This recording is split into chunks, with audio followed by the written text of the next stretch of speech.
What's going on, everybody? Welcome back to episode 31 of the Silver and Gold. I'm Josh, And I'm Mike. and today we're coming to you with 11:57 left in the fourth quarter between the Eagles and the Buccaneers. The Buccaneers are up 25-9, so it's looking like my prediction is slowly but surely coming into fruition. Um, yeah. Uh, Mike, how are you feeling tonight? You ready for this show? I am overwhelmed with information. Yeah. All right. We're going to get into that information. But first, I think you wanted to give an ode to Bill Belichick, Nick Saban, and Pete Carroll for the contribution that they've, made so far in the football world over the past several decades. So I'll let you have the floor to sort of talk about what you wanted to talk about in terms of them. Yeah, it was just, when I say that I'm overwhelmed with information, I mean, this is part of it. We had our last podcast last Monday or Tuesday, I think Monday. Mm-hmm. And the next 2 days, it was like Nick Saban and Bill Belichick, or no, it was Carroll. It must have been Yeah. Carroll, and then within an hour, it was Nick Saban. The next day, Bill Belichick. And it's like, dude, that is a whole, like, that's a whole portion of football that just all left. I wouldn't say they retired. Nick Saban, I believe it. I'm Mm-hmm. not sure what's going on with Pete Carroll, but it's clear to me that Bill Belichick's not done. But I just couldn't help but sit there and think, like, man, that is like three separate legacies in football, period. I mean, Bill Belichick and Nick Saban, respectively, are two of the, I would argue, the greatest coaches in their respective worlds of football, which is Belichick, the NFL, Saban, college, right? You Um, think but Belichick's the best NFL coach of all time? I think when you look at the trophies, that's my thing. Is we've had some negative talks about him in recent years because his current Patriots team sucks ass, Mm-hmm. but that doesn't take away from his legacy to me. And I understand that he was a part of, or Tom Brady was a big part of that, and I would say Tom Brady was the driving force, but you also have to bear in mind, I heard a stat. Tom Brady's career with the Patriots, the entire 20, however many years span that Tom Brady was on the Patriots, the defense, over that course of years, the defense was like the number one scoring defense in that time. Mm-hmm. That's not an offensive stat. That's a defensive stat. Like that's Belichick's mojo. You know, it was just the perfect symbiotic relationship that led to 6 Super Bowl championships. Insane, and he had success prior to the Patriots. I want to say with the Browns, he was really, really good. He also had struggles at other places. I think the Jets and maybe one other play, maybe the Giants. I forget, but I was listening to I mean, just as far as Belichick goes, I was listening to, again, I keep mentioning them, but the Green Light podcast with Chris Long, and he had a quote that was really good because Chris Long played for the Patriots um, later in his career, and he said, and bear in mind, Chris Long, former defensive end in the NFL, like I'm just some 26-year-old fan, right, who's been a fan since I was like, I don't know, 12. Mm-hmm. Um, Chris Long's statement went something along the lines of, Bill Belichick has forgotten more football than I will ever know. And I think that was what kind of clicked with me of like, at the end of the day, I know like I've talked massive shit about Bill Belichick. I don't even care about college football like that. And yet Alabama's, you know, uh, dynasty still irked me. I was like, dude, I want to see somebody else win. But it's just pure greatness. And at the end of the day, and including Pete Carroll, who had a great, insanely great run with the Seahawks and USC. Um, at the end of the day, these guys just love football. And I know Bill Belichick, it's easy to just look at him as the hoodie, and Mm-hmm. the not very happy guy at the podium. But at the end of the day, we also see him in those press conferences where somebody asks him like, "Hey, why don't they? Why do you guys hold on to long snappers on the roster? Why don't you just get a linebacker or something else?" And he goes for 5 straight minutes, I think it was 10 minutes. probably 10, about the history of long snapping, just in the NFL, period, and probably college, just going on and on and on because he loves football. He doesn't like the media, right? He hates losing, clearly, but he loves football. And the same can be said about Nick Saban. The same can obviously be said about Pete Carroll. And I've seen great videos from, or whatever you want to call them, from each of those guys. I mean, Belichick just being a complete football nerd, Saban being a great leader of men, young men, at Alabama. There's one that always sticks with me, and I see it every here and there, about Henry Ruggs. It's a TikTok that will randomly pop back up in my feed, right? And it's like this this highlight, like the slow-mo highlight of like Henry Ruggs with his Raider uniform on, who previously played at Alabama, and Nick Saban. I don't know why this was filmed, but Nick Saban was giving a speech to clearly his team, talking about Henry Ruggs, never name dropping him, but saying like, "Hey, there's this young man that I used to coach who, he makes a mistake and he drinks a little bit too much, and he's probably with his buddies, and maybe his buddies could take his keys, but they don't." And then that same young man who has always been a good kid, but makes one mistake, and he goes and does what he does. It's like his point to the story was like, being a great teammate, being a great friend, or even a leader is seeing something and acting on it and being like, "Hey, dude, I got to take your keys." Even if that guy, who he does not name, but it's Henry Ruggs, gets mad at you, gets pissed off at you, it's for the better, right? It's just little videos like that where it's like, obviously he gets it. He's so fucking successful with, again, young men. I have a ton of respect for Nick Saban. And then Pete Carroll, there's a lot of stuff about him. I think he has a book, like something called like Forever Winning or something like that. I was hearing a little bit about that this past week, and just like, man, he had some really cool, not ideas, but the way that he went about himself and his I don't know what the term is, like his regimen, Mm-hmm. just a very specific. And like when he got his Seahawks job, it was like, obviously when you become a head coach, you're going to call this coach and that coach, "Hey, would you like to join my staff?" Apparently, one of the coaches that he called was probably one of his buddies, whatever, but he just called him and said, "Hey, it sounds like I'm going to be the coach of the Seahawks. You want to just come over here and do our thing?" Like, that was just like, that's a good way of kind of summarizing him, is just like, he did his thing. He always had the gum in his mouth, he always looked like he was having the time of his life. Like, one thing I heard recently was like, he had the most games, whether it was winning or losing, and a lot of it might have been losing at certain points in his time with the Seahawks. He had a lot of games where he was losing within one possession, like a lot, for many years. And, Seahawks fans would get super annoyed by that. But Pete Carroll at some point, I don't know when or who he said it to or what, apparently said along the lines of, it's better to be in like one possession games than to be killing teams, because it's not as fun. And like, this is completely different, but also to me it's the same. I've watched my Raiders lose and lose and lose year in, year out, right? It's that process where when you finally become good, it's a reward, Whereas for me, I mean, I'm wearing this sweatshirt right now. This is Warriors colors, okay? Me as a Warriors fan, I grew up Monte Ellis, this guy, that guy, Andrew Bogut, David Lee. Oh my God, we're good. Oh, we're winning playoff games after being complete dog shit.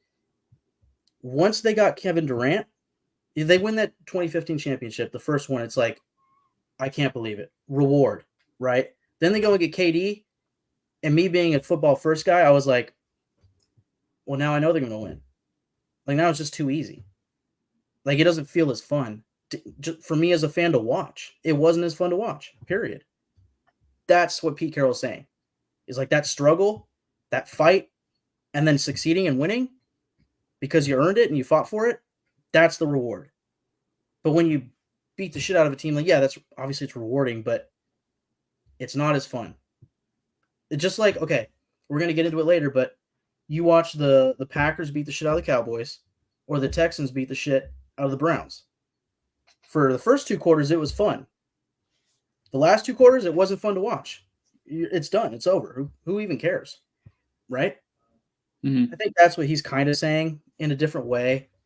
But obviously, at the end of the day, all I'm saying here is just I have a ton of respect for those 3 guys, absolute legends in the football world, and I'm definitely curious to see what happens with all 3 of them moving forward.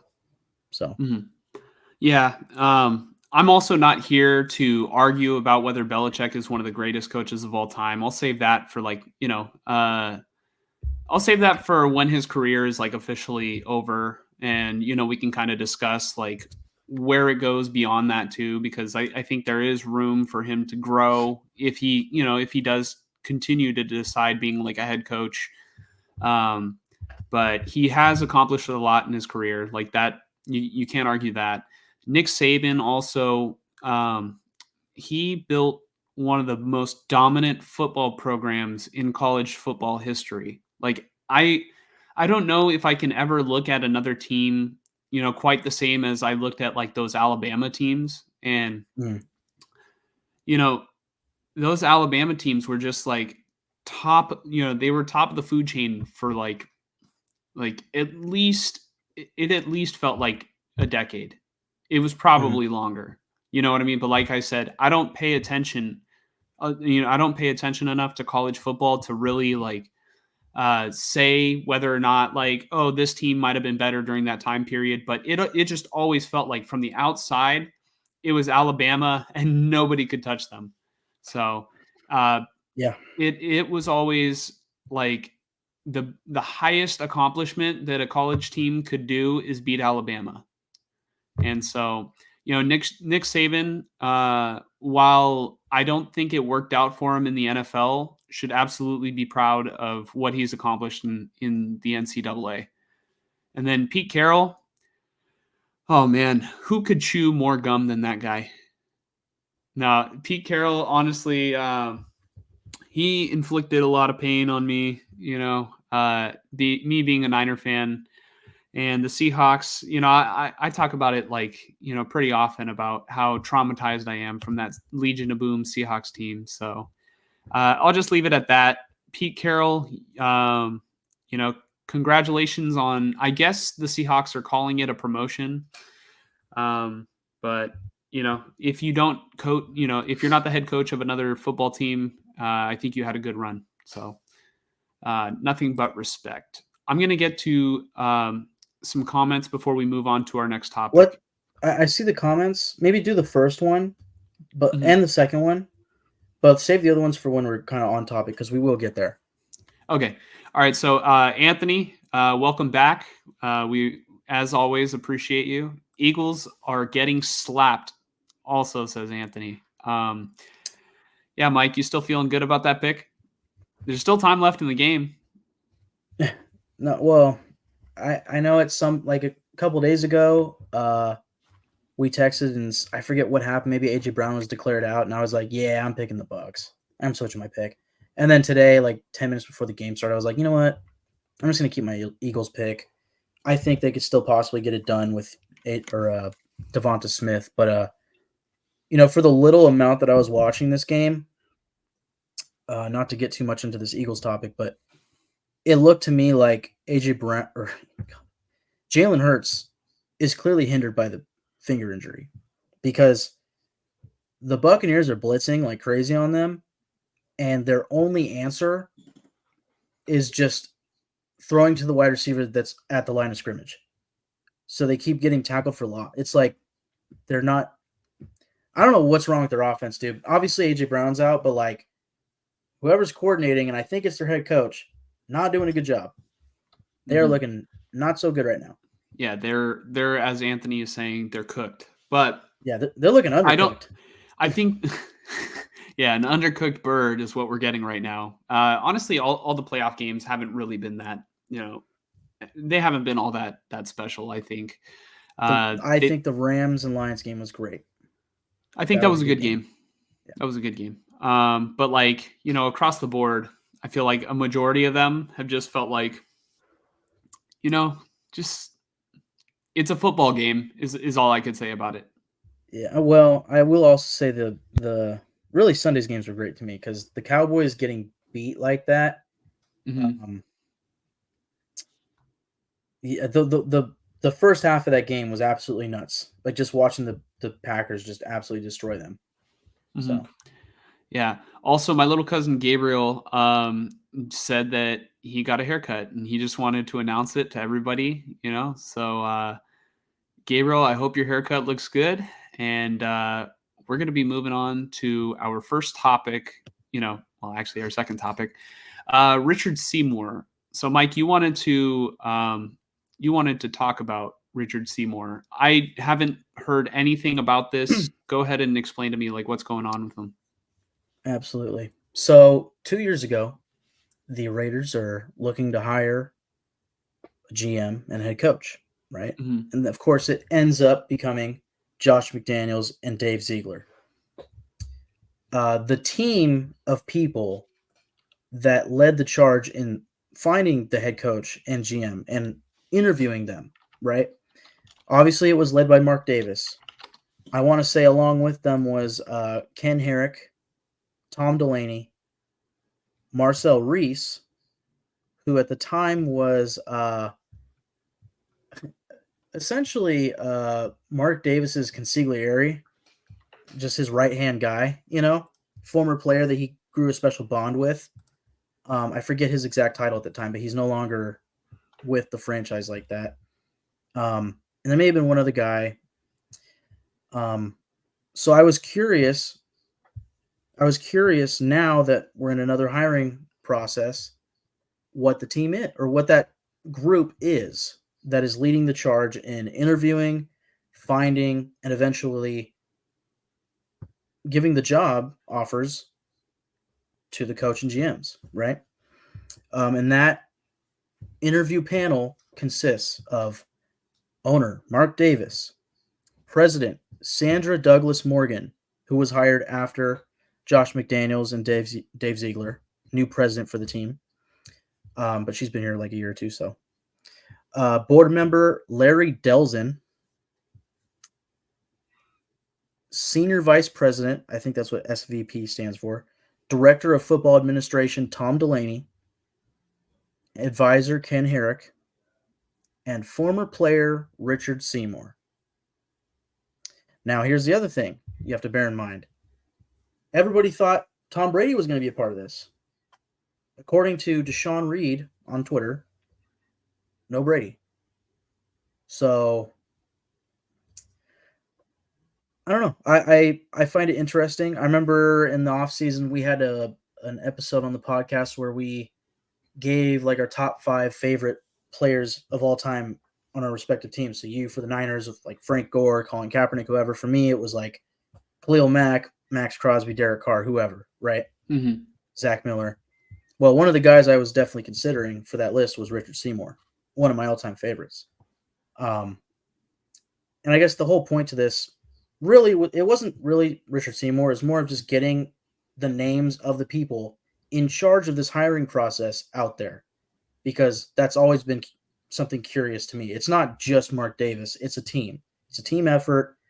They're coming together, talking about it, figuring it out. It's not just Mark Davis, judge, jury, executioner. Hmm. So Richard Seymour is interesting to me, though.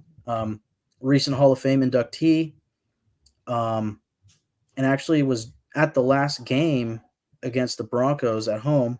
Was in the locker room and everything with like Marcus Allen and Ted Hendricks, Jim Charles Plunkett, Woodson.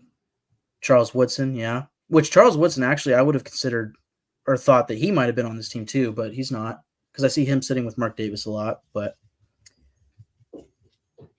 I just it's interesting to me, and I saw a lot of fans complaining because they're like, "Oh, really? Another former Patriot?" Mm-hmm. I understand that for Tom Brady because he was never a Raider, right? Richard Seymour was a Raider, and he was a damn good one, even if it was just for 2 or 3 years.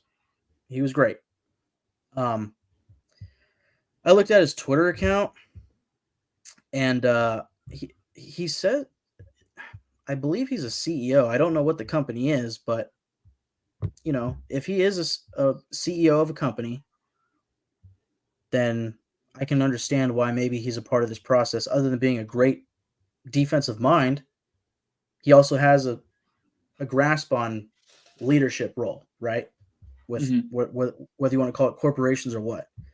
But I don't know. At the end of the day, I find that curious that he's the former player that they have helping the charge for finding the GM, finding the head coach, and no longer Marcel Reese.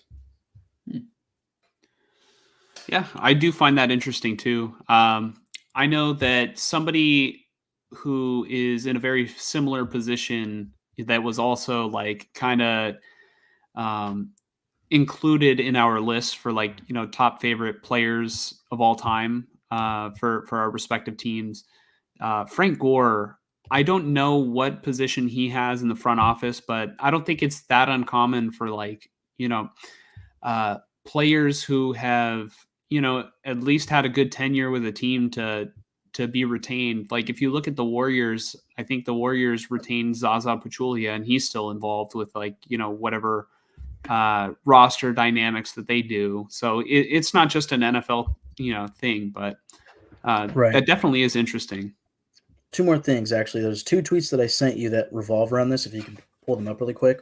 One's a statement from Richard Seymour. It's probably like the 4th tweet down, or 3rd, Mm-hmm. of all the recent ones that I sent you.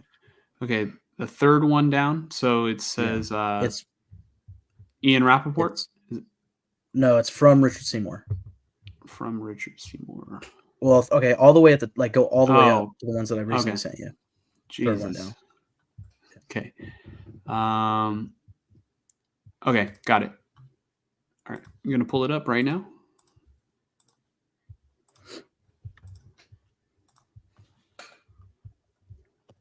All right. Do you want me to read this or? Well, if you could put it on the screen, honestly. Yeah, I have it on the screen. Do you see it? Oh, I don't. Now I do. Okay, cool. At least, do you see it? Yeah, I There see we it. go. There we go. Okay. But yeah, go ahead and read it. All right. Richard Seymour says, I'm humbled by and grateful for the trust of the Davis family and Raiders organization, and excited about the opportunity to help build the Raiders' extraordinary legacy. When I was a player, Mr. Davis and the Raiders afforded me possibilities that I could never have imagined. And what I've learned is with this privilege comes responsibility. The responsibility to be a good steward of this organization, values for our team, for our community, and for our game. Once a Raider, always a Raider. And then the last one I'll have you put up for now is the top tweet that I sent you. It's a picture. Okay. The top one. Yeah, that one. And this photo was actually taken today at a Martin Luther King parade, I believe, in Vegas. So that was today. That was today, and they're all wearing Raider gear. So yeah, Antonio Pierce is definitely coming back. So is Champ Kelly. It's like unofficially official. That's what it feels like, and obviously we can get into that. Mm-hmm. Yeah, but let's start with Max Crosby. Are we ready to move on? Yes. All right. Mike, what do you want? Where do you want to start with Max Crosby? Because there has been a lot of interesting news about Max Crosby lately, as it pertains to this head coaching, candidacy. Yes. Well, before we get into his, I guess, thoughts on the coaching candidacy, Mm-hmm. okay. Obviously, he has his own podcast. I don't know if it was on his podcast or on somebody else's, but I want to say it was his. Where he really gave his thoughts on Antonio Pierce and all of that. But he also announced, and I could be wrong, it could have been this past Wednesday, but I want to say it's this upcoming Wednesday in 2 days. He is scheduled to have surgery on his knee and his thumb. Obviously, he played through that for almost half a season, needing surgery on his knee and his fucking thumb. So, again, I'll never question his drive, So, with that being said, now we can get into the Antonio Pierce talk. Mm-hmm. And obviously, right here, he says, I've been very vocal about who I want, that being AP. The guys in the locker room feel the exact same way. So if I got to be the bad guy and say it in public, so be it. I just sent you a tweet. Or is that? Yeah, go ahead.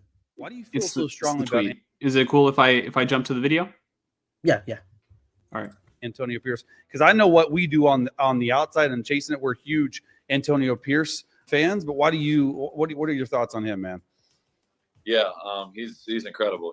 From day one, he was straightforward with us. He's like, listen, I got 10 weeks. I'm playing with house money, and I'm gonna be 100% myself.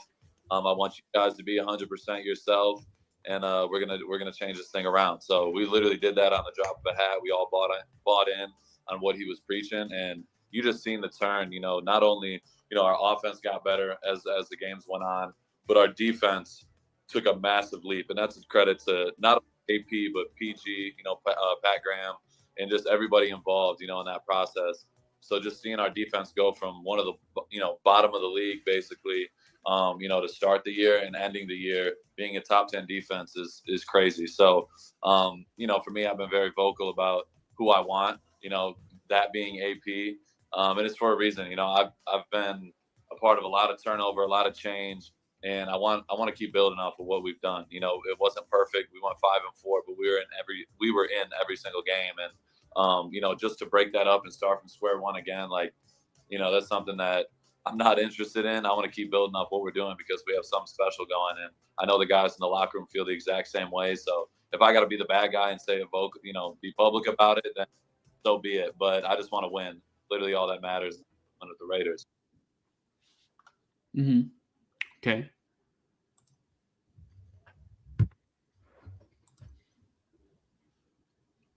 What do you think, Mike? What do you think about it?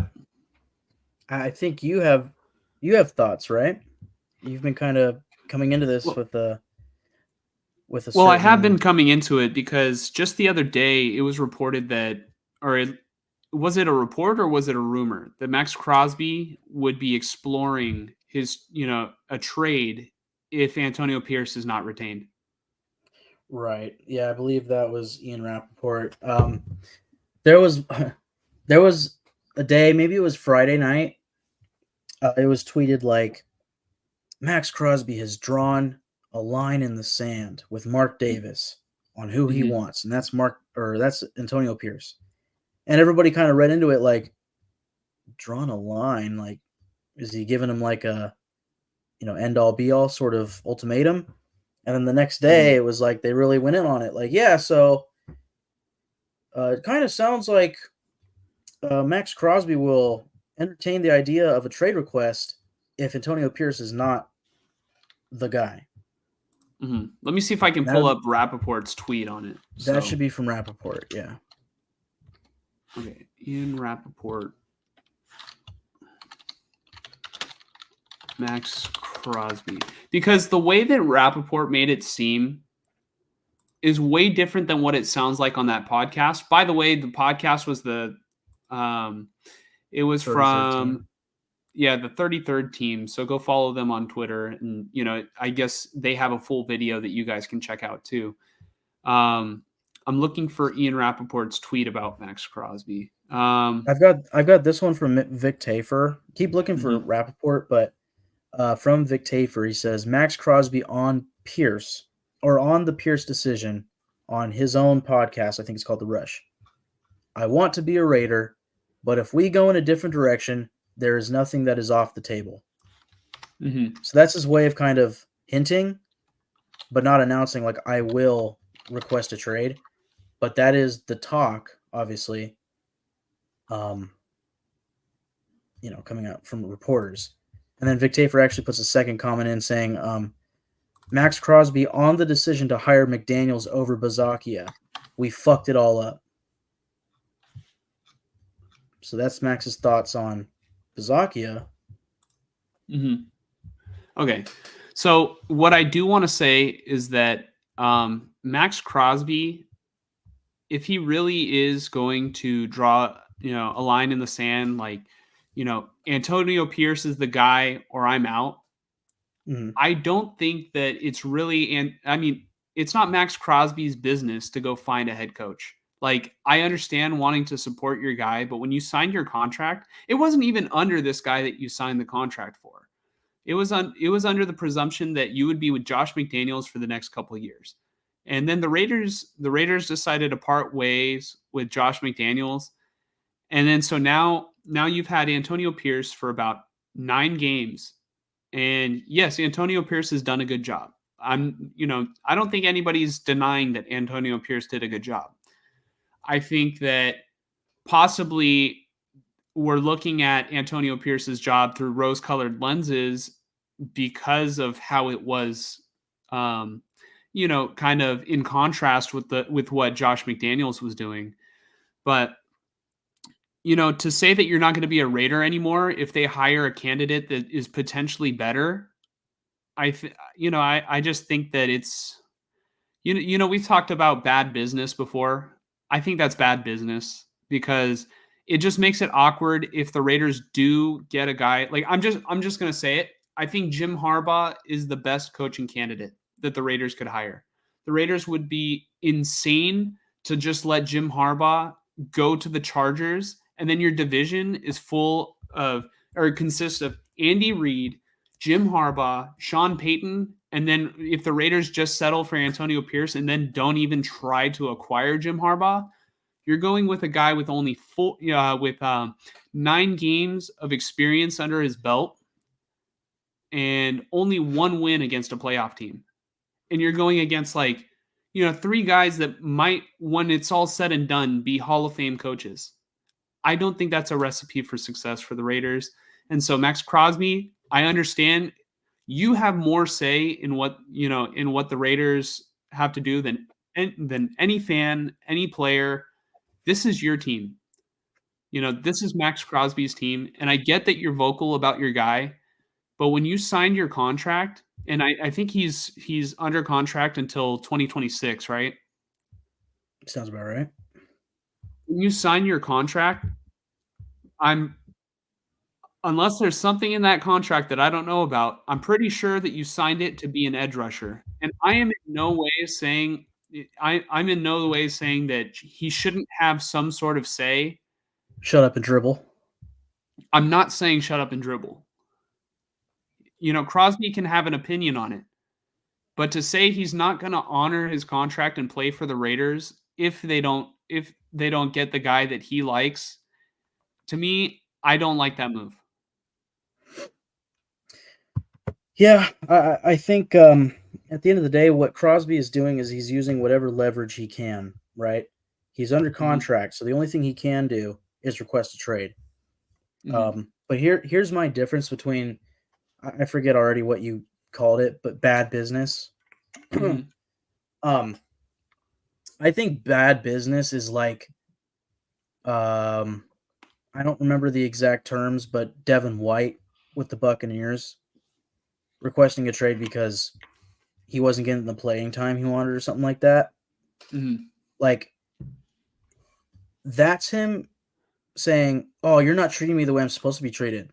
I want out of here, Whereas Crosby, what he's saying is he wants continuity. He's played for continuity. He's played for 4 or 5 seasons, and he's had 4 or 5 head coaches, Mm-hmm. Defensive coordinators, right?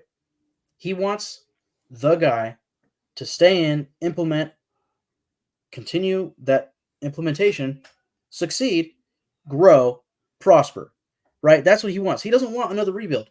That's what I was saying weeks ago, months ago, maybe 1 week ago. Is like the fear I have with Harbaugh is if things don't work out immediately, which, let's be honest, the offense isn't set up to just work out immediately, right? Maybe it can under him. Maybe he can get that right quarterback. It's like Baker Mayfield. They just beat the Eagles right now, apparently.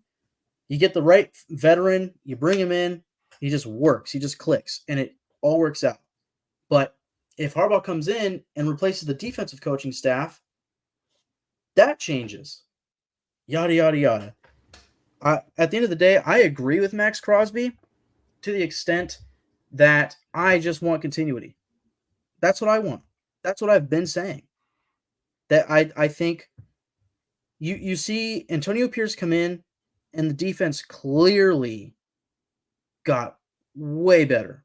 They played way harder. The culture, it was palpable. It was obvious that the culture grew and got tighter and better, right? Under Antonio Pierce. Mm-hmm. He let the guys be themselves.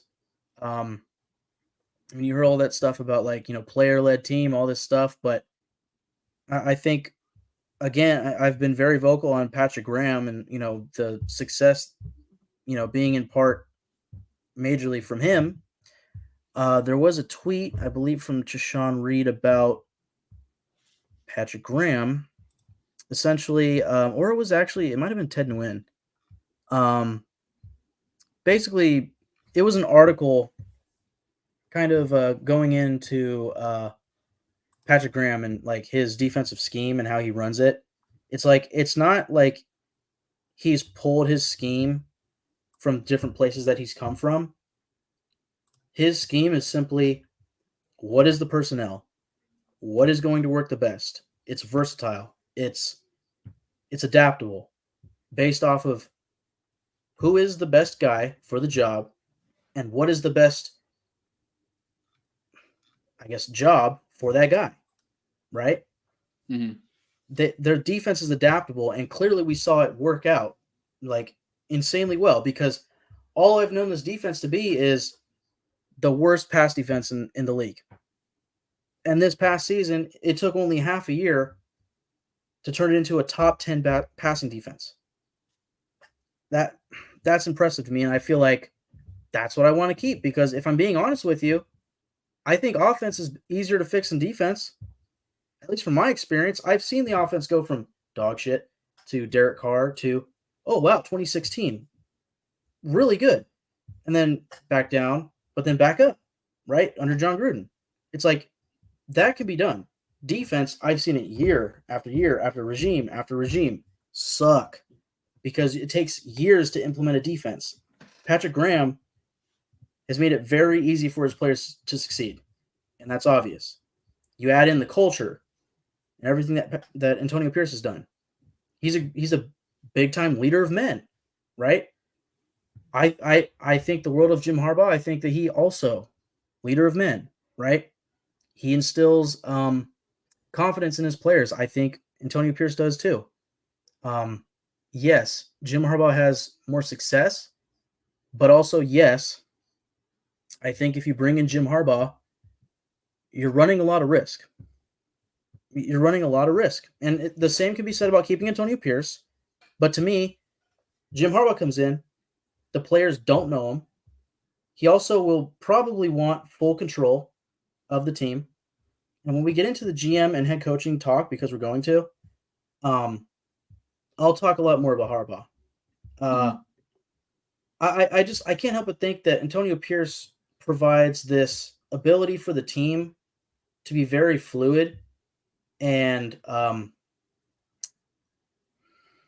communication to work really well. I think that was something that Crosby was very big on was, hey, Antonio Pierce came in and his communication was off the charts, absolutely off the charts. And I think, you pair him with a good GM and a good offensive coordinator and hopefully a good quarterback, and you keep that defense, to me, that should line for success.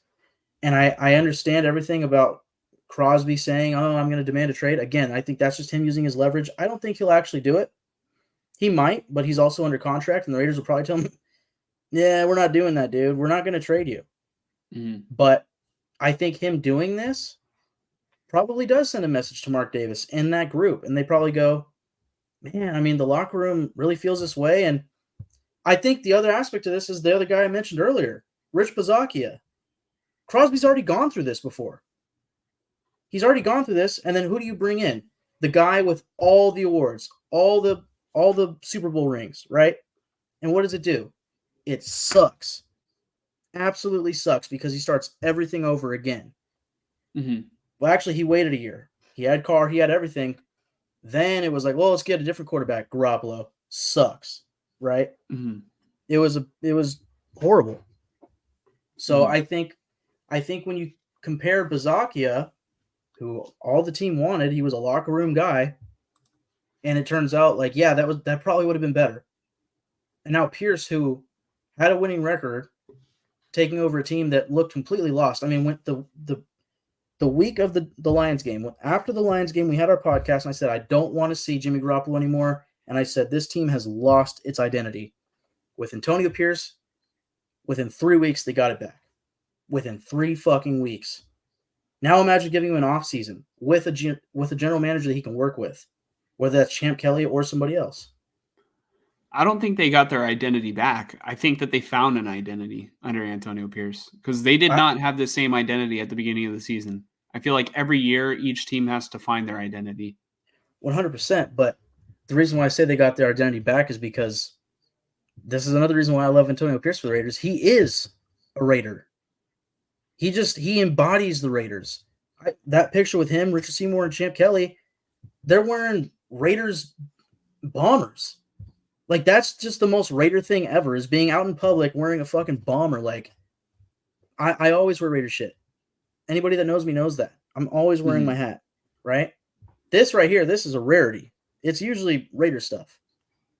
That, to see a coach do that, that's just cool to me. And then after every game, he's yelling Raiders. Like, he knows it. He knows it all. He is a Raider through and through.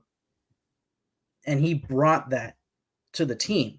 So now the entire team is bought into that, of like, this is the fucking Raiders, dude. I'm a Raider. Like, I'm going to go win because I'm a Raider. Just win, baby. Like, they are bought in. Not just to him, but through him, they are bought into the Raiders. Whereas Josh McDaniels, buy into me, the Patriot way. It's like, and then you had the rumor about, him saying, don't talk about the Patriots like that to Antonio Pierce. Like, that's not the Raiders. That's Patriots West. How are guys going to buy into that? Now, real quick, we'll continue talking about Antonio Pierce in the next topic because we're going to focus just solely on Antonio Pierce. But to wrap it up as we're pertaining to Max Crosby, I just want to say, like I said, Crosby, you are more than welcome to express your opinion. What I don't agree with is saying that you would like to be traded if it's not your guy. And I understand that you're just, like Mike said, you're using your leverage, using every leverage that you can. But I just think that if you are serious about being traded, like, you signed that contract to be loyal to the Raiders, not to be loyal to Josh McDaniels, because, when he left, you didn't say, oh, well, this is bull crap. That was the coach that gave me the contract. You weren't, I think that you should be supportive of the Raiders trying to do whatever's best for the organization. And even if that doesn't line up with what you think is best, it might end up being the best thing. But let's go ahead and talk about what Max Crosby thinks is the best thing, and who Max Crosby thinks is best for the Raiders. Let's talk about Antonio Pierce. At first, I wanted to call this topic like the AP obsession, because I kind of feel like the Raiders players have been hyper fixated on it's Antonio Pierce or nothing. And, I feel like we kind of split it up into two different topics because, we talked about Max Crosby a second ago and how he's like, well, I'm not going to play if it's not for my guy. I just want to kind of go over a couple things about Antonio Pierce, and I already said a couple things. I think right now the top coaching candidate on the market, even including Antonio Pierce, because he's technically on the market, I think the top candidate is Jim Harbaugh. You know, the guy who just won the national championship at Michigan, the guy who has been successful every single place that he's gone and has a ton of connections in the NFL. And I know that might scare a couple, or a few of you Raider fans out there, because you're like, well, Gruden had connections, Josh McDaniels had connections, right? I feel like Harbaugh, at least in recent memory, in the past decade, has had nothing. Well, actually, more than a decade, has had nothing but results. He brought up Andrew Luck. He completely reversed Alex Smith's career. He developed Colin Kaepernick. He led the 49ers from a team that was poorly coached under Mike Singletary to a team that was in the NFC Championship in 3 straight years and went to the Super Bowl in one of those years. The list goes on. You let that guy go to one of your division rivals, just like, all right, we're not even going to entertain that just because our guys are having a revolution in the locker room, and it's Antonio Pierce or nothing. Antonio Pierce or I don't want it. I went through, and I was very curious because, we can kind of get lost in the whole Antonio Pierce was an upgrade over Josh McDaniels, and he was. But I don't think Antonio Pierce was bad. Really, there were a couple things in certain games where it's like, all right, he's a rookie head coach. He hasn't been a head coach at the NFL level before. Clock management. There are even I even get upset with Kyle Shanahan's clock management. And I'm a 49er fan. And Shanahan's been head coaching now since 2017. And he's been like observing head coaching since he was a kid. But I went through and I took a couple notes because I was really thinking about this. My pick is Antonio Pierce if the Raiders cannot land Harbaugh. But to say that Antonio Pierce is far and away the best candidate is inflating what he actually accomplished. Out of Antonio Pierce's 5 wins, only one of them was against a playoff team, and that was the Chiefs.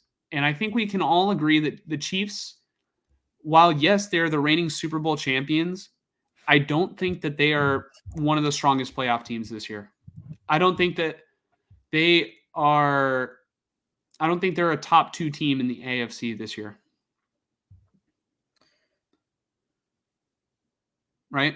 I think that the Bills and the Ravens are 2 of the strongest teams left. And we'll find out this week because the Chiefs are going to be playing the Bills in Buffalo this week. All right, so only 1 win against a playoff team out of the 5. Out of his 4 losses, 2 of them, so half of them were against non-playoff teams. And one of those losses that I'm referring to was a must-win game to keep playoff hopes alive.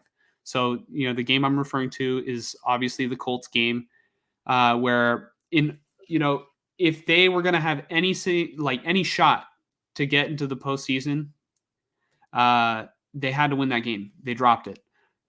The other game, they didn't score a point. So they obviously, they lost 3-0 to the Minnesota Vikings, who also were not a playoff team. The Raiders now have an issue on their hands where the players have decided who they want as their head coach and have made it very public. Antonio Pierce deserves credit for having his players finally being happy. I do think that he deserves credit for building a culture in the locker room. But do you remember a couple weeks ago, Mike, where I said this is you give the players full control and it's a slippery slope? Right. I think the players are all bought in too because they have freedom. They don't want order. I think the natural thing as human beings is that we kind of oppose structure. Especially in America, I think we like to embrace the fact that we're the land of the free and we want to be free, And Antonio Pierce absolutely embodies that. It's, this is a player. I think one of the things that he said in his introductory press conference was this is going to be a player-run team. And it really has been ever since day one. Remember, I made jokes about them taking their shirts off and blah blah blah, smoking cigars and everything.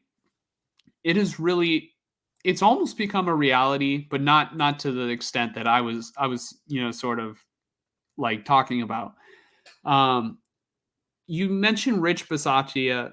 I always struggle on that because I don't know the actual pronunciation. I need to figure that out so that way I'm actually prepared to say his name on the show. But he was brought up also by Max Crosby on how the Raiders dropped the ball on not retaining him. But I was kind of curious too on what his record was as the interim coach. So you kind of think about comparing the situation that he had versus Antonio Pierce. So Bisaccia had 5 wins. 5 of his 7 wins were against non-playoff teams. His record was 7-5. 5 of the wins were against non-playoff teams, and 1 was eliminating a team from the playoffs. If you guys remember the play where they walked it off against the Chargers and eliminated them in the last game of the season. And then they had 2 wins versus playoff teams, the Cowboys and the Eagles. They had 2 losses versus non-playoff teams and 3 losses against playoff teams. So you can kind of compare that with what I said about Antonio Pierce, but it's kind of similar, it's kind of similar numbers. You know what I mean? So right. I think Bisaccia did do a better job record-wise, but I think Antonio Pierce might be a better, I think he might be better in terms of the culture that he has established in that locker room. Yeah. Yeah, go ahead. But I just kind of want to close with this. I want to remind everyone, again, I would pick Antonio Pierce if you can't land Harbaugh, but you cannot just let Harbaugh go to the Chargers. That's insane to me. And just being better than Josh McDaniels doesn't automatically mean that you're the best coaching candidate for the team going forward. And I think the players need to respect that ownership and the front office is going to do everything in their power to get them the best candidate that they think is going to run this team long term. Not just, all right, we were building something good right now and it was going somewhere good, but it's not eventually going to get us to the destination that we want to go. You have the floor, Mike. Okay. I had to pull up the stats because I didn't come into this with any notes. I didn't come into this with any real notes, but here's my difference between Bisaccia and Gruden's team and, year 2 of Josh McDaniels' team and, of course, Antonio Pierce. The quarterback, okay, the offense. John Gruden's quarterback and offense was able to, score a lot of points here and there. They were able to pass for a lot of yards because Derek Carr was good at it. Derek Carr was a good quarterback, a very fine quarterback, at times great, right? My issue with him was he wasn't consistent. Sometimes he'd be great. Sometimes he wouldn't be. But at any given game, he could throw for at least 300 yards, 2 touchdowns, no interceptions, right? Great game. Mm-hmm. Obviously, that team, Gruden with Bisaccia, it was the offense that drove the team and the defense that held it back. And Bisaccia was a special teams coordinator. He knew everybody on the team, but it's not like he's calling plays or nothing like that. Antonio Pierce isn't calling plays either. That's Patrick Graham. But Antonio Pierce is a defensive guy, and the defense carried the team this season, whereas the offense held it back. So the way that I feel about Antonio Pierce is his unit, his guys carried the team. When he instilled his culture, when he instilled, hey, player-led team, blah, blah, blah, blah, blah, it's like that clearly was a big effect on the defense because that defense went from like, doing good and like keeping the team in games to winning games. Chargers 63-21. Chiefs, we talked about it. You take away the 2 field goals that the offense was barely able to muster against the Chiefs. The Raiders still beat the Chiefs 14-13 with 2 defensive touchdowns. The defense won that game against the Chiefs. And I know you said the Chiefs haven't been that good this year. Watch them go and beat the Bills next week. Watch them. Okay? I can't wait It's still to the do our fucking Chiefs. predictions. Yeah. It's still the fucking Chiefs. So my thing here is, this is the only stat I have to pull up because this is my big thing. The Raiders' offense was the 10th worst scoring offense in the NFL in 2023. Aiden O'Connell, a hobbled Josh Jacobs at the end of the season. But even when he was on the field, he was probably averaging like around 3 yards a carry. Davante Adams, like, he's great, but like with O'Connell at quarterback and a pretty much struggling run game, they could just double Davante Adams, and then it's like, okay, Jacoby Myers has a good game here and there. Once Josh McDaniels was let go, it's like the offense had to restart. It's just, you have this rookie quarterback. You never expected anything of him. And yet they still almost made the fucking playoffs with Antonio Pierce leading the way. Coming off of, they were like 3-5 when McDaniels was fired. Like, they almost made the playoffs. When I was completely out, I was just like, hey, let's see how it goes. Cool. Like, I hope Max Crosby gets 16 sacks or whatever it needs to be to beat the single season record. I hope Davante Adams gets 100 touchdowns. But, I didn't expect playoffs, and yet we almost got it. Mm-hmm. Go ahead. So they almost made the playoffs, but you also have to keep into perspective the rest of your division. So the Chiefs, can we both agree that the Chiefs were in a down year? And if they just, I don't think that the Chiefs are going to struggle like they did this year. Kelsey is getting old, but I think that they're going to find offensive weapons or something to supplement Mahomes. Like, they still have Mahomes for a very long time, and that is the best quarterback in the NFL, arguably, that we've ever seen. Uh-huh. Right? They still have Andy Reid. Right. Hall of Fame but coach. They had a down year. No question. Down year. Yeah. Mm-hmm. A down year for them. The Chargers, they had a down year, right? They have Justin Herbert.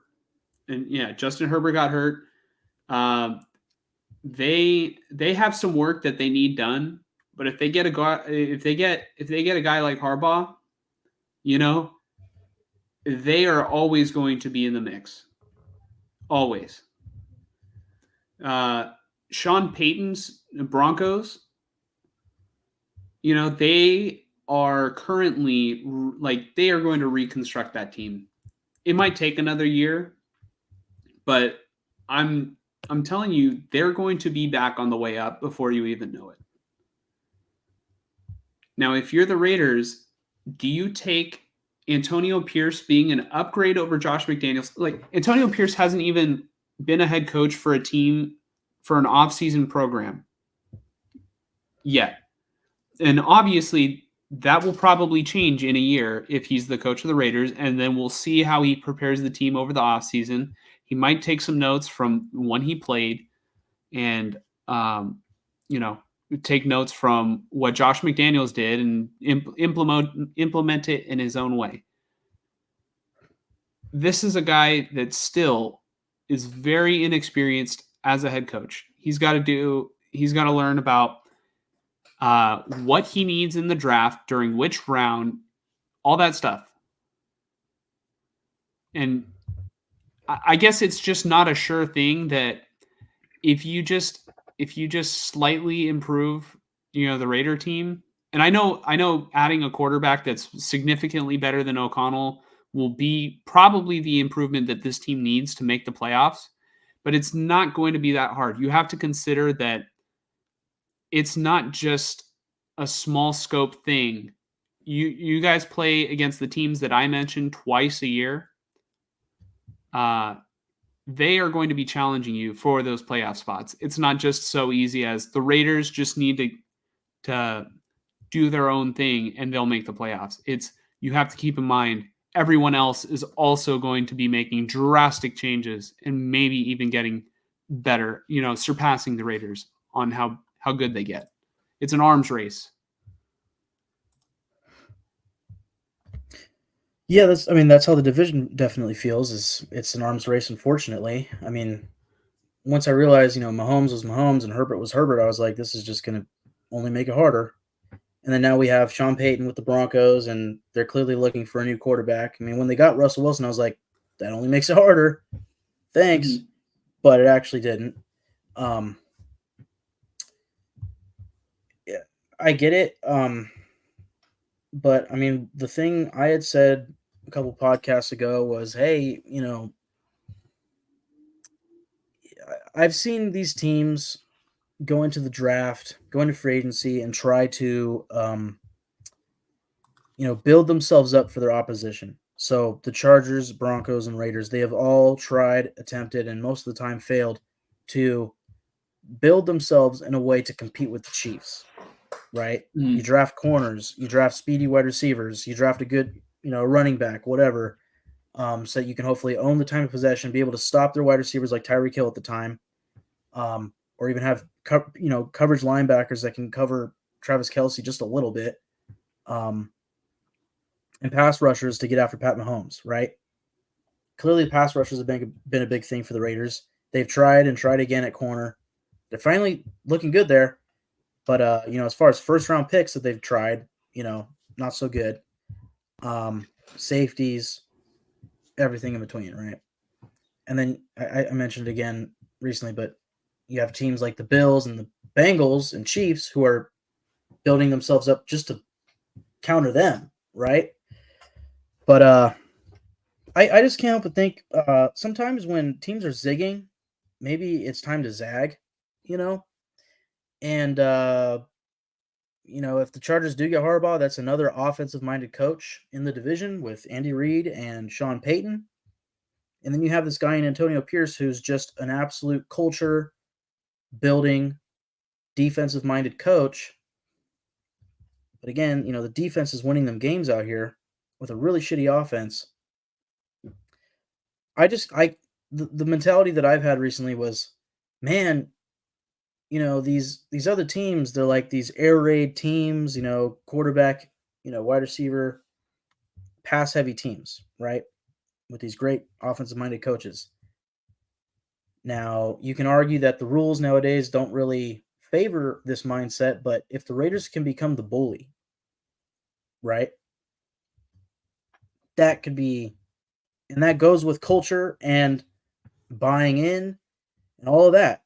If they can become that, you're not going to out hustle us. You're not going to out fight us. If they could become that team, just the absolute scrappy monster of a bully, when they get that quarterback, I think, you look at the Chiefs on a down year, it's because they're not a bully right now. They're just not. They're smart, they're well coached, but they're not a bully. That's for sure, right? The Chargers are definitely not a bully. They're soft as fuck. No offense, but with Harbaugh, that'll change. But, and the Broncos are going through it right now, but, I don't know. I think you can instill that Raider mystique and maybe something positive comes out of that. And it's a maybe, but to me, it's like you see some of these teams like the Ravens, the Niners, I'd say the Bengals back when Burrow was healthy, but those are teams that are like, they're bullies, You're going to face them and they're just going to beat the shit out of you. I mean, the Cowboys were kind of that team until this week. And for years, the Chiefs were one of those teams, but now not so much. I just can't help but think that Pierce can make the Raiders a bully.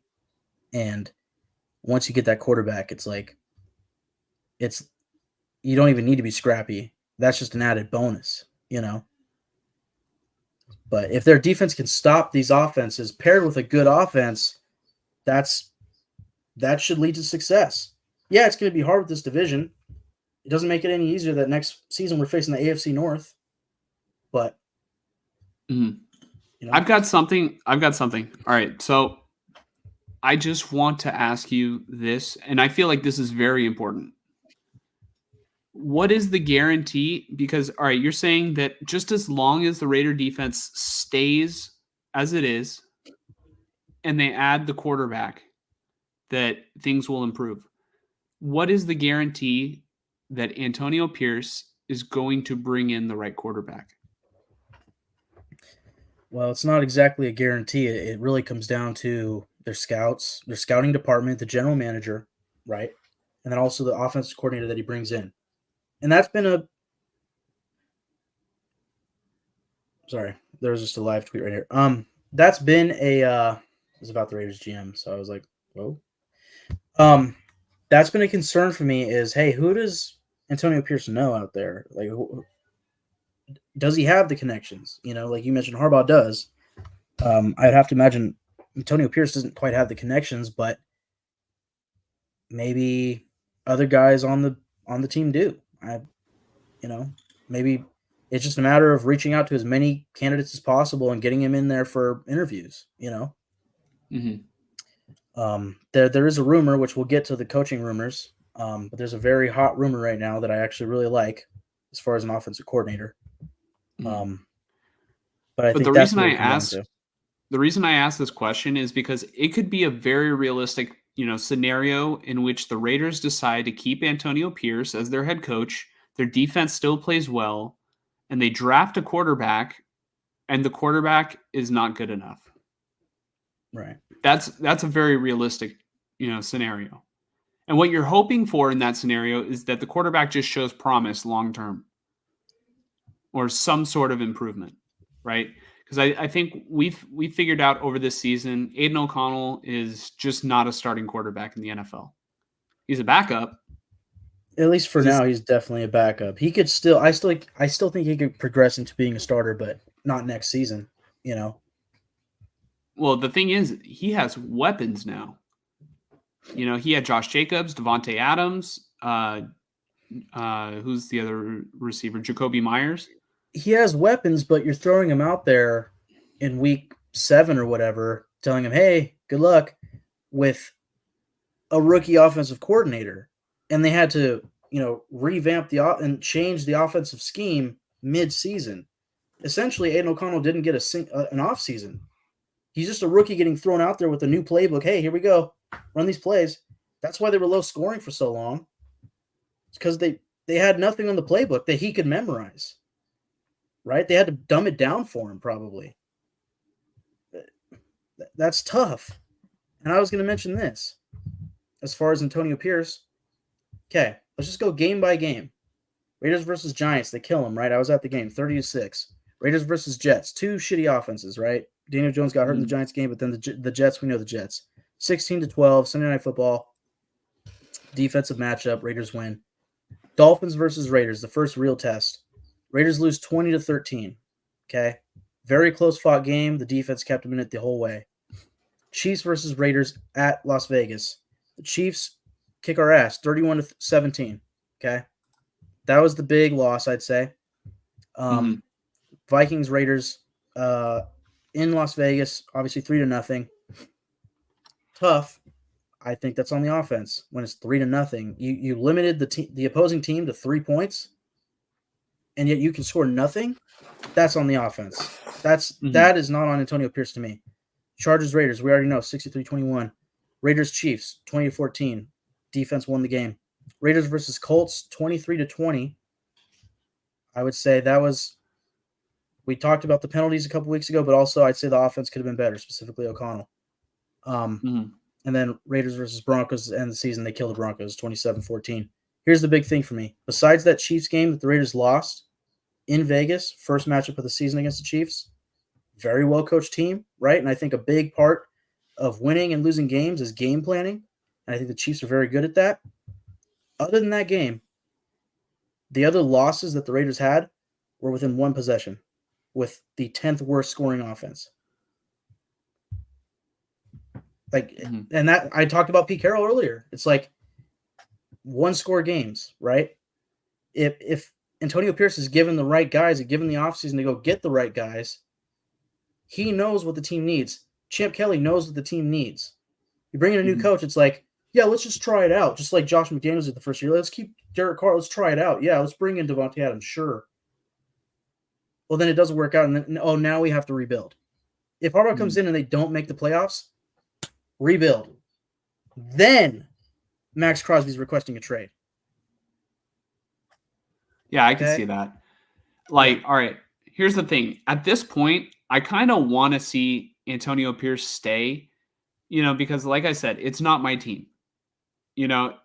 If I was a Raider fan, I would absolutely, I'd be pounding the table. Jim Harbaugh now, I think, because I know Harbaugh's backstory and everything. Like, well, I don't know his entire story, but at least like for the past 10 years, past 15 years, what Harbaugh has been able to do. I would like to see Antonio Pierce be able to, like, I just want to see what it looks like. And then we'll either have the discussion of, hey, Josh, your take looks stupid as fuck. Antonio Pierce just led this team to the playoffs. We have our franchise quarterback. Or it's going to be, man, how did the Raiders just not pursue Harbaugh? It's a hard decision, I think. It's, right. So I want to see how it plays out. And I want to see, all right, let's just say Antonio Pierce does get retained on the Raiders. I want to see how it looks going forward. I'm very curious. So I at least have that to be excited for if they do keep him. But 100%. Let's go ahead and talk about Raiders coaching rumors, and let's kind of try to pick up the pace a little bit because we're not even halfway done with our show. But I think we got through maybe what was the longest topic, and we can kind of go a little quicker on these. Right. As far as coaching rumors, first non-rumors. The Chargers had requested and have already interviewed Patrick Graham for their head coaching vacancy. And I think today, the Seahawks have requested an interview with Raiders defensive coordinator Patrick Graham for their head coaching vacancy. Okay. As far as Antonio Pierce, he has had a virtual interview with the Titans. He has also been requested for an interview with the Atlanta Falcons. Okay, so that's heating up there. He also is obviously the Raiders.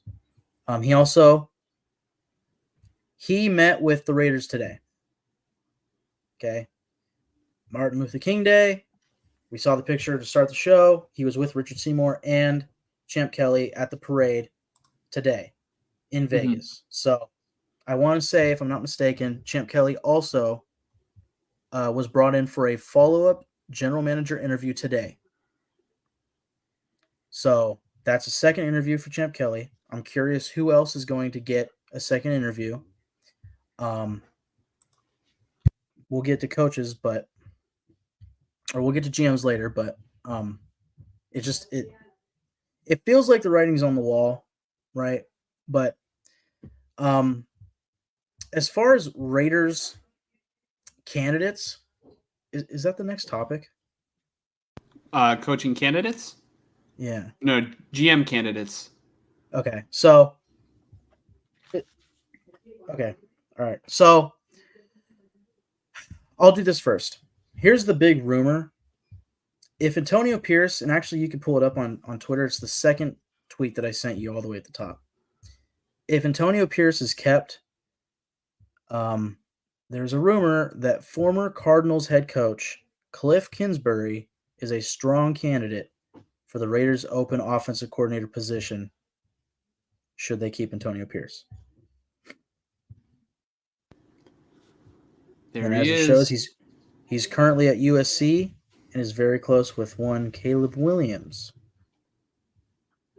Caleb isn't falling to wherever the Raiders are drafting to. No, they're not. But all this talk about them needing a quarterback and being close to winning games, could they trade up? It would take an unthinkable amount of draft capital, and It would be a Trey Lance trade. It would be a Trey Lance trade. And I feel like, all right, so in retrospect, if you look at the draft class that the 49ers selected Trey Lance in, I don't know if they're – I mean, all right, Trevor Lawrence is probably by far the best quarterback to come out of that draft class, and that draft class had sure things at quarterback, right? Like each guy, it was talked about as the most loaded quarterback draft class in a long time. And I don't think that it worked out for, I mean, really, it's not working out for Trevor Lawrence right now. And I like Trevor Lawrence. But, you know, they completely checked out of that last game and didn't make the playoffs. Like, I don't know what the hell that was all about. There's no excuse for them not to have made the playoffs. Yep. So I think this is a great, if it is Antonio Pierce and it is Cliff Kingsbury, an offensive coordinator, that's a guy who's been relatively known for quarterback development. mm-hmm. And yeah, when he was with the Cardinals, didn't he coach Mahomes? I want to say yes, he was he was the coach for Mahomes At Texas A&M, right? Texas Tech, but yeah, Texas Tech. Sorry. Yeah, you're good. Was it the Texas Red Raiders? But I mean that's what you were mentioning earlier. It was like, you know, how can you trust that the offensive, coaching staff can bring in and develop a quarterback properly? I think this guy would give you that. You know, I think he would. I mean, he was with the Cardinals for 3 or 4 years. The first 3 or 2 years, really good, really good, and then they fell off. Kyler gets hurt, whatever. But I think I would be here for it. You know. I never liked Cliff Kingsbury as a head coach, but I don't think that there's any denying the fact, like the impact that he has on his quarterbacks, because I witnessed it in person. I saw him run right in front of my face because I was sitting so close to the field. I witnessed him run from their locker room over to their sideline. This was, I want to say, week 7 of 2021, whenever the Niners played the Cardinals at home. And the 49ers got spanked by Colt McCoy, not even their starting quarterback. Like, I was thinking, oh man, we're really about to, just absolutely spank the Cardinals. And instead, I had to witness my team getting demolished. And the Niners were good. Yep. So, I think that Cliff Kingsbury absolutely has shown that he has a good track record of, getting good production out of quarterbacks or being at least good for their development. So I think he definitely has my thumbs up. If you're a Raider fan watching this, I think this would be a good hire for quarterback coach or offensive coordinator. So then this is really the final thing as far as coaching rumors. And this is less of a rumor. Well, I'll give you the fact and then I'll give you some like potential, The 2 guys who have interviewed or actually have been confirmed to be interviewing with the Raiders are Antonio Pierce and Leslie Frazier. Leslie Frazier, former Buffalo Bills defensive coordinator, I want to say, and Minnesota Vikings head coach. And he's been in coaching, hiring circles for the past couple of years, it feels like, and yet he didn't coach this year, So I hate to speculate here, but this doesn't feel serious to me, if you get what I'm kind of throwing down. Rooney Rule, But wouldn't Antonio Pierce satisfy the Rooney Rule? So, according to Vic Tafer, the Raiders have to interview 2 external head coach candidates. Leslie Frazier would be one of them. Hmm. So they have to So- still interview one other guy, I'm assuming of color, to satisfy the Rooney Rule. Mhm. Yeah. But I could be wrong.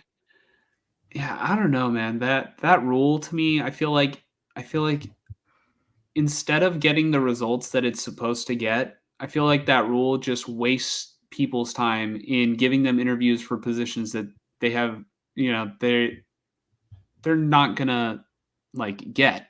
You know what I mean? Like the owner or general manager is just doing it to satisfy this prerequisite in order to hire the head coach that they had in mind. I think it's kind of messed up. And I think that's the common opinion too. It's not even like a hot take that I'm saying right now. It's like everybody kind of feels the same way about that rule. I do think that the third round comp pick rule is getting results though. I think, you're getting or at least Kyle Shanahan and the 49ers are doing a great job of showcasing, black coaches, and they're getting hired, all across the league. Even Steve Wilkes is being interviewed for head coaching positions. I don't know if it's to satisfy the Rooney Rule, but I have to imagine that Steve Wilkes is a pretty good candidate, for a team. He almost got the Panthers head coaching job, but they decided not to retain him. So I think the guy to look out for outside of the Raiders and Niners is I'm going to get his name wrong. Ejiro Evero, defensive coordinator for the Panthers. I could see him getting a head coaching job. But I haven't heard anything about that. The only 2 coaches, again, that have been confirmed to be getting interviews or have already been interviewed, Antonio Pierce interviewed today, Leslie Frazier getting interviewed tomorrow. I'll give you a couple more names just to consider. Obviously, we mentioned Cliff Clinsbury at offensive coordinator. The 2 other names for me that stick out for the Raiders head coaching job, should it not be Antonio Pierce. Although, as of today and everything with Max Crosby, it feels like the writing is on the wall that it's probably going to be Pierce, but we'll see. Because they're still early in that development process of interviewing guys. The 2 other names for me, obviously Jim Harbaugh and Mike Vrabel. Mike Vrabel would be interesting because he's also a defensive-minded head coach, which probably leads you to change, but maybe, just maybe, he keeps Patrick Graham. But I don't know. I like Vrabel. That's my thing. Is I think Vrabel is one of the best coaches in the league, and the Titans firing him is a mistake. But I also think that this is probably the wrong timing for the Raiders to get him. If the Raiders are coming off of just Josh McDaniels, like Josh McDaniels got fired a week ago, I would be saying Mike Vrabel's the guy, period. Other than Jim Harbaugh. I'd be fighting for Mike Vrabel right now. But because we're coming off of a defensive-minded head coach and the success of Patrick Graham, I don't quite see it with Vrabel, but I would be here for it because I think he's that good. I would have Antonio Pierce above Mike Vrabel just for the fact that Vrabel has now drafted 2 quarterbacks in the past couple of years with pretty high picks, and he can't figure it out. And the Raiders right now, they absolutely, their number one need is quarterback and offensive line, but quarterback is that number one need. See, that's my thing with Vrabel, and also in a way with Harbaugh. And again, Harbaugh's been very well proven in this league.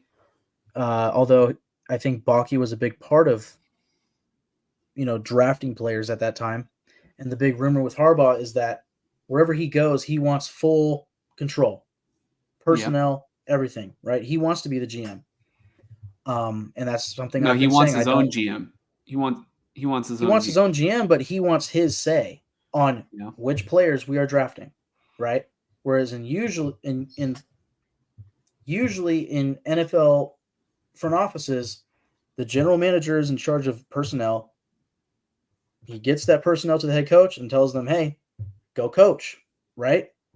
That's the way the structure is supposed to be. But then you have occasionally those coaches, Bill Belichick, apparently Jim Harbaugh, right? Some of those guys that are like, well, I'm I'm going to be the GM too. It's my John Gruden, right? You could even say Josh McDaniels. Not the best track record, Mike Vrabel's not that guy. So here's my thing. To me, the past general manager for the Titans failed Mike Vrabel. When you watch him coach, he's one of the best to do it. But what he was given was not the best, right? So he's trying to build Legos with like Play-Doh, Mm-hmm. It wasn't going to work for him. And then finally he was the fall guy. You bring in Harbaugh and you tell him, yeah, go ahead, do the personnel, sure.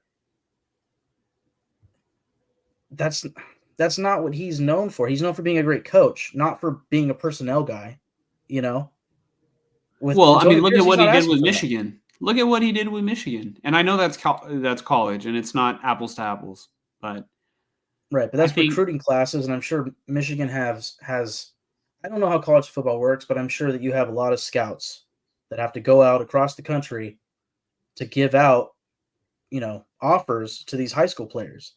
Mm-hmm. Is Jim Harbaugh going to every single high school from California to Nevada to Tennessee to Seattle to Florida to New York to Buffalo and then down to Texas?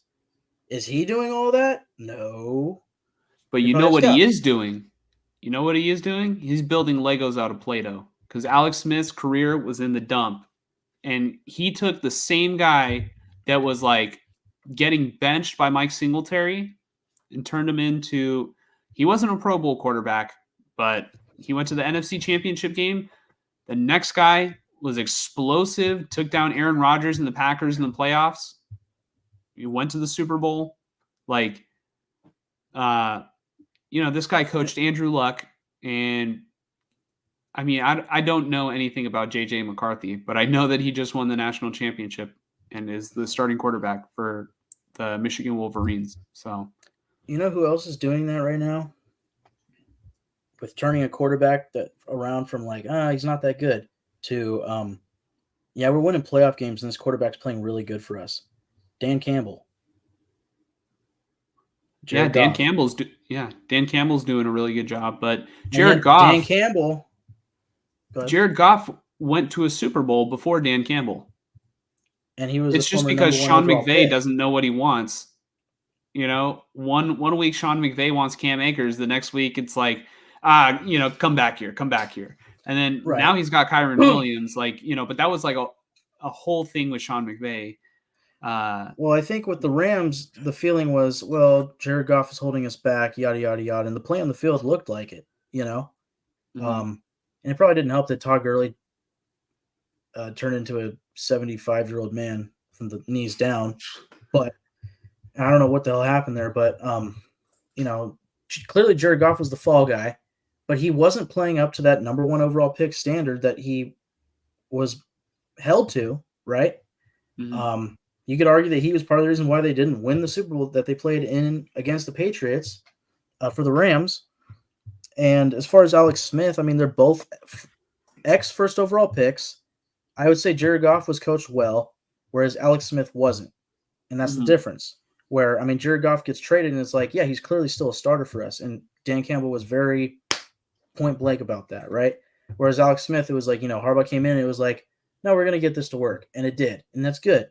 Really good. They bring in Kaepernick, and that works for a while. Really good. My point to Campbell is Campbell's a former tight end. It's not like he's a quarterback guru. That might be Ben Johnson, right? Mm-hmm. Which that's another name to look out for, not really for the Raiders, but for other teams. I just think, Dan Campbell's this rah-rah guy who instilled a culture, and it worked. And that's more along the lane of Antonio Pierce. I'm not saying that Antonio Pierce is going to be Dan Campbell, but that was something that Crosby said on his podcast, was like, man, we feel like we're the Lions of last year. Like, we started off like shit, but then we picked it up at the end and played really, really well. And we just need a few more pieces, continuity, and come into next season on fire. Maybe it won't happen, but it feels like it kind of can. especially if they, and I don't know if I do this, but imagine them trading the next 2 first-round picks or however much they have to do. They go get Caleb Williams, and it works, right? In the free agency, they have plenty of money. They get themselves an offensive guard, a defensive tackle, and another corner. In the draft, they trade up, they get Caleb Williams, they still have maybe a third-round pick, they get another corner or whatever player, another lineman, whatever. And then you go out next season, and boom, it's like, here we go, we're going, and they win. Like, that would feel like Dan Campbell, That would feel like this year's Lions. I'm not saying they're going to go and win 12 wins next season, but I can't help but think that they might be that close if you just have the special quarterback, with this defense. But we shall see. Yes. Let's get to a couple comments because I've been really putting them off. So I apologize to Anthony and Joel for your guys' comments that have been sitting on the burner. So Anthony says, hire AP, Champ Kelly, go get Justin Fields, hire Arthur Smith or Cliff Kingsbury. I would vomit if the Raiders hired Arthur Smith, and I think Mike would too. But yeah, I wouldn't be happy. Yeah, Cliff Kingsbury, I'm here for. Yeah, I give the thumbs up on that. Anthony also says, if the Bears don't use the 5th-year option on Justin Fields, give them a 3rd-round pick. So the thing with Fields, obviously a lot of Bears fans want to keep him. It'll come down to the GM, I think. Do they decide, it's more wise to pick the first overall quarterback in Caleb Williams and have 5 years for that contract rather than just 1 or 2 with Justin Fields, and then having to re-sign him and limiting your cap space later, right? That might be the wise thing for them, but also it's not guaranteed that Caleb Williams is going to be as good as Justin Fields, right? So that's the decision they have to make.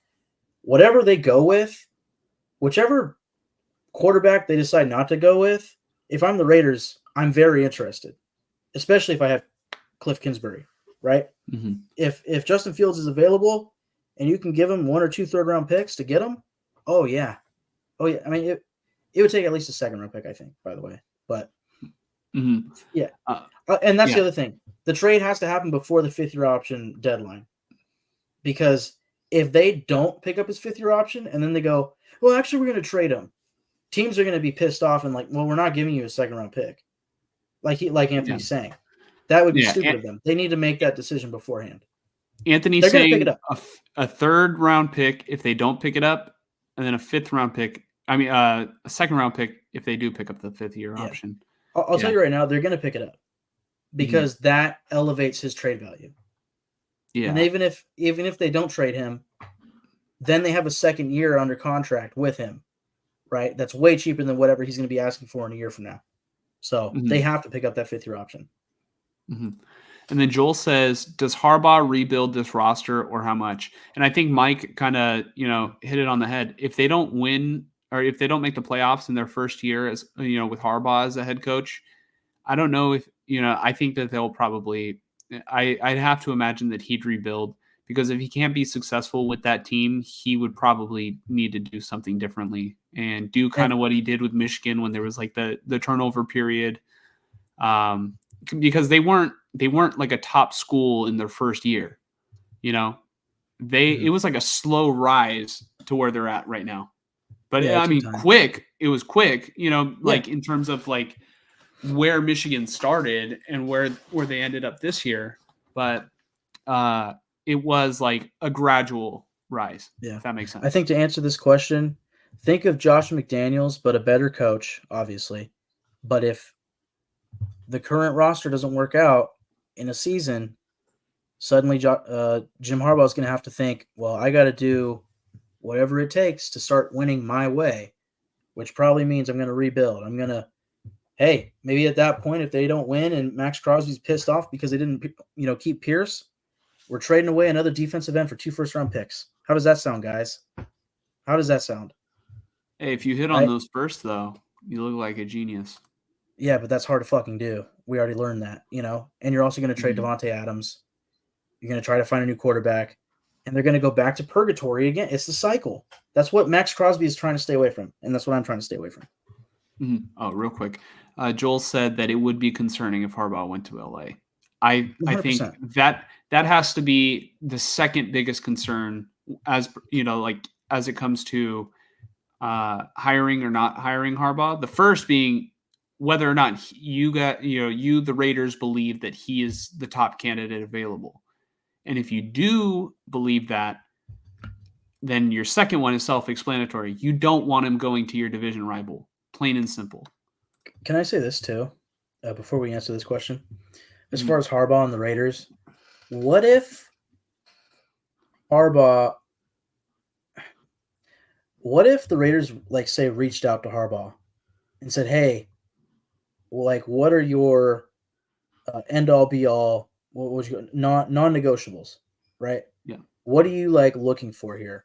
I saw somebody on Twitter on a video, like a post from like a radio show. He was like, "Yeah, it sounds like Harbaugh has already not come to terms with the Chargers, but like has already agreed on the financial amount. It's more of like he needs to see the facilities and meet with them and blah blah blah blah blah and get assurances. I'm going to get this, authority and blah blah blah blah blah, right?"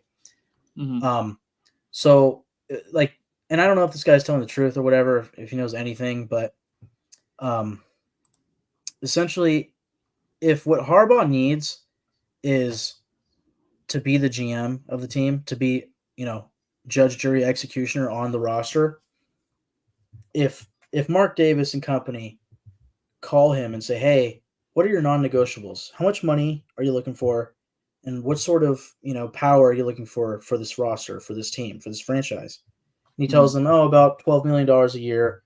And I gotta be in charge of personnel, not just the offense play calling, but also personnel for defense, everything, that right there might actually tell or sway Mark Davis and company to go, "All right, well, thank you for your time. We're not gonna need an interview with you because that does not agree with our process. We want a general manager in charge." Yeah. It's just a bad look if that process that Harbaugh has eventually wins the Super Bowl somewhere else and the Raiders process doesn't win a Super Bowl. But like I said, it should be up to the Raiders ownership, front office to decide. And like I said earlier, not to the players to decide. They are the players. They are playing. They can voice their opinion. But I think the decision should be made in the people who are running the organization. Yes, and I And they I can agree. listen. They can listen to their players. I think that is a big factor in what's going to eventually be their decision. Right. And rightfully so, because you don't want to bring in somebody who's not going to succeed because the players aren't going to buy in. But I feel like the Raiders players should try and keep an open mind. Is all I'm going to say. I guess I wish that Max Crosby didn't become so public with it and that the reports didn't come out about this. I wish that it were kept in house. Mm-hmm. I'm glad that he's really like, "Hey, this is how I feel," and blah blah blah blah blah. Mm-hmm. And maybe he can say to Mark Davis or the entire coaching candidacy hiring team, like, "Hey, just letting you know, like, this is how I feel, and nothing's off the table for me if you guys don't go with AP. Like, that's how strongly I feel about it." Like, if it was just like that, we wouldn't feel like the coaches are making the decision, the players, But instead, that's what it feels like because of this report on Max Crosby. But at the end of the day, I've always felt that I feel the Raiders are going to do their due diligence with Mark Davis, their entire team, and they're going to see, where they go from there. And I think after we get through these comments, we'll get to the GMs, and I think that's where it starts for them. Go ahead. Yeah. This is going to be the last comment for right now, and then we're going to quickly go through our topics. So hopefully I can have enough time to talk about the Packers game because, it is getting a little. I mean, we've gone later, but I know you've got work bright and early, Mike. So Joel says, we need to know who the offensive coordinator is going to be first. But realistically, we all know that drafting a quarterback can be a crapshoot, but I'm willing to take the swing. Yeah, I mean, you got to respect it when teams do take the swing. I think that they're getting a guy like Cliff Kingsbury or Jim Harbaugh does make it a little bit easier to sort of feel more confident in the swing that you're taking on the quarterback. 100%. I agree with that. And also, it needs to be a healthy process between those coaches and the general manager. Mm-hmm. Speaking of general manager, do you want to just quickly brush over some Raider general manager candidates? Yes. So as far as, like I mentioned, they have only talked to 2 coaches so far, the Raiders. And that is, I believe, in part because they started with the general managers candidates. That's what they want to figure out first, and then get into the coaches after that. So first off, I mean, 2 years ago with Josh McDaniels and Ziegler, the idea was that Mark Davis wanted, a nice symbiotic relationship, right? So they went with general managers first. They interviewed them, and they asked them at the end of the interview, hey, what coaching candidate would you choose for your head coach? This general manager says this. This general manager says that, right? Eventually they get to Ziegler, and it's like, oh, Josh McDaniels. Again, Mark Davis is like, wait, he's available? Like 6-time Super Bowl champion offensive coordinator? Really? Yeah. Then he becomes the head coach. The word out on the street from Ian Rappaport was that if it weren't for that relationship between Ziegler and McDaniels, in essence, McDaniels being the selling point to Mark Davis, if it weren't for that, Ed Dodds would have probably been the general manager for the Raiders. And who knows who our coach would have been. So as far as today, the general manager candidates that have interviewed or at least been requested to be interviewed with the Raiders have been Champ Kelly, obviously the interim interim general manager for the Raiders right now. He has also met with the Panthers. Adam Peters, who we will get to, former 49ers assistant GM. Again, Ed Dodds, Colts assistant GM. He's been there for at least 3 or 4 years. He's at one point he was with the Raiders. He was with the Seahawks for a long time. He's been named by some as the number 1 GM candidate this offseason. And I remember 2 years ago when I went through all these different GM candidates that the Raiders had looked at, he was my favorite choice 2 years ago. And he's still with the Colts, and he's still available. And right now the rumor is it's between Dodds and Champ Kelly. But we'll see. Along with Dodds, Tom Telesco, formerly of the Chargers for 8 to 10 years, built up some really good teams, was paired with some really shitty coaches. I would say Tom Telesco and the Chargers is the anti-Mike Vrabel and the Titans. If you put Telesco and Vrabel on the same team, you might have a winning formula. And oddly enough, they're actually both options for the Raiders this offseason. But I don't know if I would go with Telesco. You have Terrence Gray, the Bills' director of player personnel. You have Trey Brown, who I believe also interviewed with the Raiders 2 years ago. He's the Bengals' senior personnel executive. And then the interesting name for me is Kelly Klein Van Callaghan, who is the Broncos' assistant GM. And it's a lot of names in there, but she was interviewed first. So she was formerly with the Vikings, and for the past 2 seasons, she's been with the Broncos. And apparently she's a very big part of their salary cap and, player personnel decision-making. So interesting, for sure. Mm-hmm. And go ahead. No. I was just kind of like fixated on the name. It was what? Yeah, Kelly Klein Van Callaghan. Say What that a 5 name. times fast. Yeah. But I think if I had to pick my top 3 choices, it would probably come down to Ed Dodds, Champ Kelly, and Trey Brown. Mm-hmm. But Terrence Gray is probably also a great choice. And I mean, I think Kelly Klein Van Callaghan's an interesting candidate, but I think she probably needs more experience. It doesn't sound like she's been, a high up ranking member for a long, long time. So I think with more experience, she will be a GM someday, I think. Mm-hmm. Yeah. You ready to move on to the all pro players? I am just about. I think the rumor and expectation from Raider fans recently has been, oh, it sounds like they might be done with their GM process if they're moving on to coaches next. So some people were wondering, oh, were they going to announce a GM today? Mm-hmm. And of course, we saw that picture again. I'm going to, mention back to that again. But you had Seymour, who's one of these people who's in these meetings with all these candidates, with Champ Kelly and Antonio Pierce in Las Vegas. So is it already like writing on the wall, or what are we doing here? Are we just waiting for the Raiders to get through the coaching candidates, satisfy the Rooney Rule, and then, all right, it's official, we're running it back with Champ Kelly and Antonio Pierce? Or is Ed Dodds really a top candidate who might be the guy?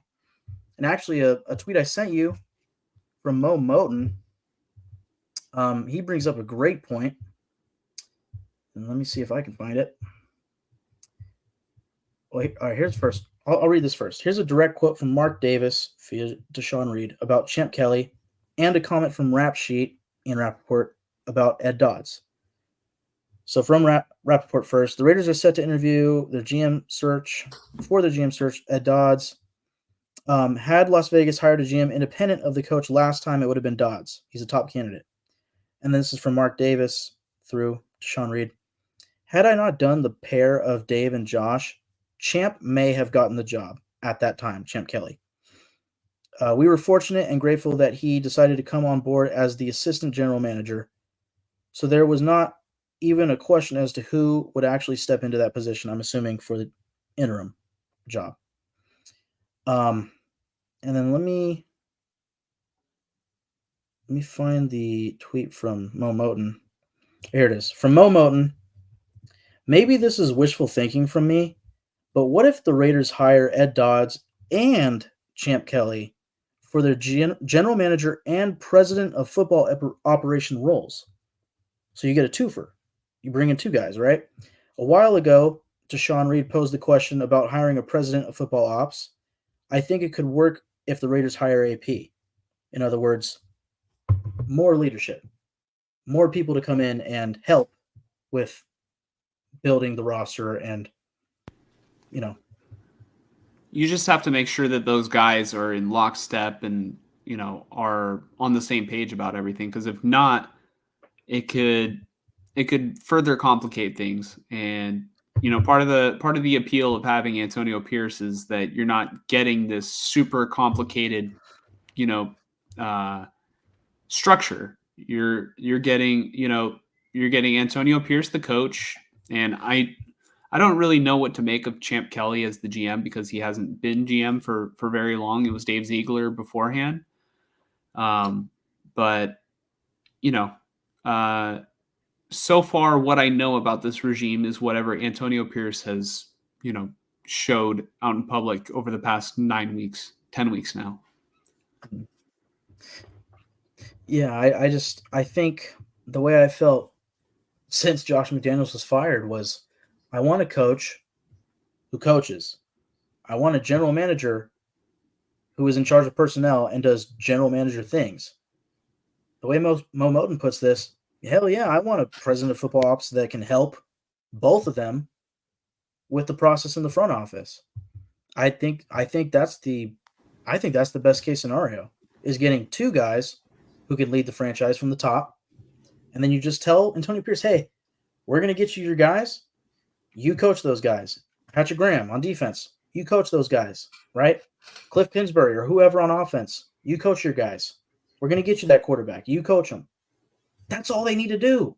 Do your job and just win, right? Mm-hmm. They don't need to make it hard. They don't need to put it all on the shoulders of one guy. A collaborative team to build a bully. That's what I want. Mm-hmm. So let's talk about some of the players that worked collaboratively on both of the Raiders and the 49ers that did get honored by the Associated Press. I think it's the Associated Press that votes on it, or if not, it's NFL executives. It's the Associated Press. There was also, I never saw this. Apparently, it was the second year, but the NFL players got their own All-Pro vote as well. So it's called like the Players All-Pro vote. And AJ Cole and Max Crosby each were first teamers on those on that player voted All-Pro list. But as far as the actual Associated Press All-Pro teams, for first team, the only Raider was AJ Cole, best punter in the league. They got it right. Second team, Max Crosby at edge defender or defensive end. And I think they got that right too. I mean, I would love to say that he's a first teamer, and I think he was on pace to be one, but I think TJ Watt separated himself from him as the season went on, and I think that was in part because of the knee injury to Max Crosby. But finally getting the All-Pro nod nonetheless is big for Max Crosby. Yeah. So did I change the topic overlay? Yeah, I did. Okay. So yeah, it was a pretty short list. Do you think that there was any Raiders that maybe deserved it, like maybe had a good season that didn't get recognized, or you think it was pretty fair given the way that the Raiders season went? I would say that was pretty fair. I think I saw that Nate Hobbs and maybe one other player for the Raiders got like 1 or 2 votes. But I wouldn't say that Nate Hobbs was like an all-pro this season. I wouldn't even say that Devontae Adams was, and that's in part because of his quarterback, unfortunately, and the offense, I would say the only player, and I kind of said this when we announced the Pro Bowl list, but the only player that I thought, at least for the Pro Bowl, got snubbed, but as far as all-pro, he would have needed to continue his trajectory that he had starting with the first half of the season. Jacoby Myers. Spillane. Jacoby Myers was great too, but Devontae Adams was far and away better than him statistically. Whereas Jacoby Myers, Robert Spillane, his first half of the season was like, oh, this dude, he might be an all-pro. And then he kind of like cooled down, but still was great. But, and actually the other player that did get the all-pro one vote was DJ Turner for special teams for the Raiders. He was killing it on punt defense this season. Forced a fumble, I think, in the Charger game, but he's always like the first guy there at the ball. So, well, it's good that he at least got 1 vote of recognition. So, let's move on to the 49ers Pro Bowlers and All-Pro. All-Pro. Sorry, we already did Pro Bowlers last week or 2 weeks ago, but Christian McCaffrey was on the first team as, obviously the first team All-Pro running back. Kyle Juszczyk, first team All-Pro fullback. And really a lot of teams in the NFL don't utilize the fullback anymore, which is kind of sad because, you would get every so often you get like a very exciting fullback. Like, back in the day for the Niners, it was Tom Rathman. Kyle Juszczyk wears the same number as him. And, sometimes like that comparison gets, brought into fruition. And I don't think Juszczyk is as good as Tom Rathman ever was, but, just kind of cool that they wear the same numbers for the same franchise. George Kittle, first team All-Pro tight end. Did he win first? I thought he got snubbed. I could have sworn it was Kelsey. Am I reading the right list, Mike? Do I even have the right list? I'm on apnews.com. Let me see. Is it on NFL.com? I want to make sure that I got the right the right names. Yeah, it's on NFL.com. Let me see. My phone will load. NFL All-Pro list. Let's see. Hey, that's what's nice about having a short list for your own team is you can easily remember it. Okay, 20. Okay, I've got it from NFL.com. So let's see here. All right, first team. Okay. So George Kittle did receive first team honors. Good. Kittle was absolutely worthy of first team All-Pro. And then we've got Trent Williams, left tackle. He's probably the best, if not left tackle, but maybe best offensive lineman in the NFL right now. Even at his old age, Yeah. he is still very dominant. Linebackers, Fred Warner was the only San Francisco linebacker to, I think, receive any sort of All-Pro consideration. Dre Greenlaw maybe should have been on the second team, but really, I'm pretty sure that Patrick Queen is probably there, probably took a spot. I think that's it for the first team All-Pro. If I'm missing one, I'm so sorry to the 49er players that got left out. Second team. So one thing that's interesting is Dak Prescott is the second team All-Pro quarterback over Brock Purdy. I think Prescott was in a position to where he was needed for his team more than Brock Purdy was. So I think that's probably the logic that they used, but I don't think that Prescott is a better quarterback than Brock Purdy. I mean, really, it's debatable. I think recency bias because Prescott played like crap last night or yesterday. Really, Well, I think also what probably got him in the All-Pro because they didn't announce it until like the wild card week. Yeah. That final week of the season for the Cowboys, Dak threw like 4 or 5 touchdowns. That might have put him over, Mm-hmm. And that would be kind of recency bias, But again, like you said, less need from Purdy than from Dak for the Cowboys. So yeah, second team All-Pro wide receiver Brandon Ayuk. Let's look at the defensive side of the ball. We've got Charvarius Ward, very deserving of second team All-Pro. Arguably could have been a first team All-Pro. Who ended up winning over him? It was Deron Bland and Sauce Gardner. Yeah, I would argue put him above he Bland. should have got him. I would have put him above Gardner because Bland had all the pick sixes, Yeah, but he's That getting was, like, kinda burned unheard- on he every broke other play. Yeah, yeah. It's like it almost counter. He almost offsets the good that he does with like the amount that he gives up. So, let's see, Charvarius Ward, and I want to say that that's it. Yeah, I think that's it for the 49ers All-Pro players.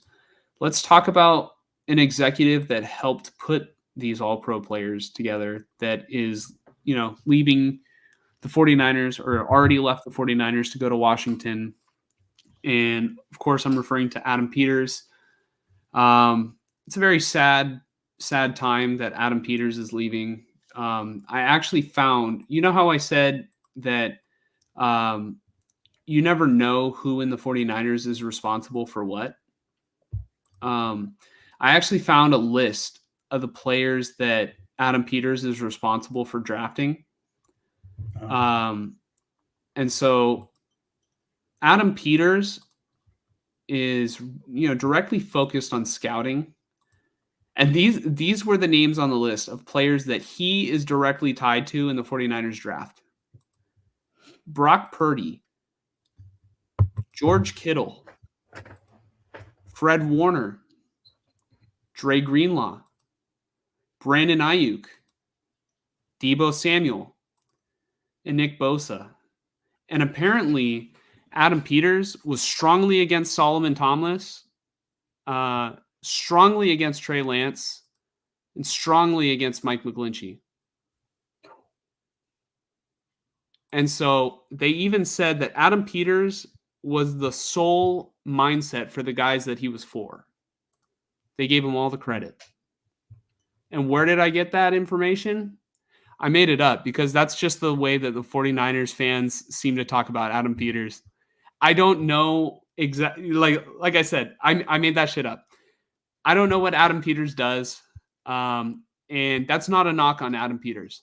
That is no disrespect towards Adam Peters.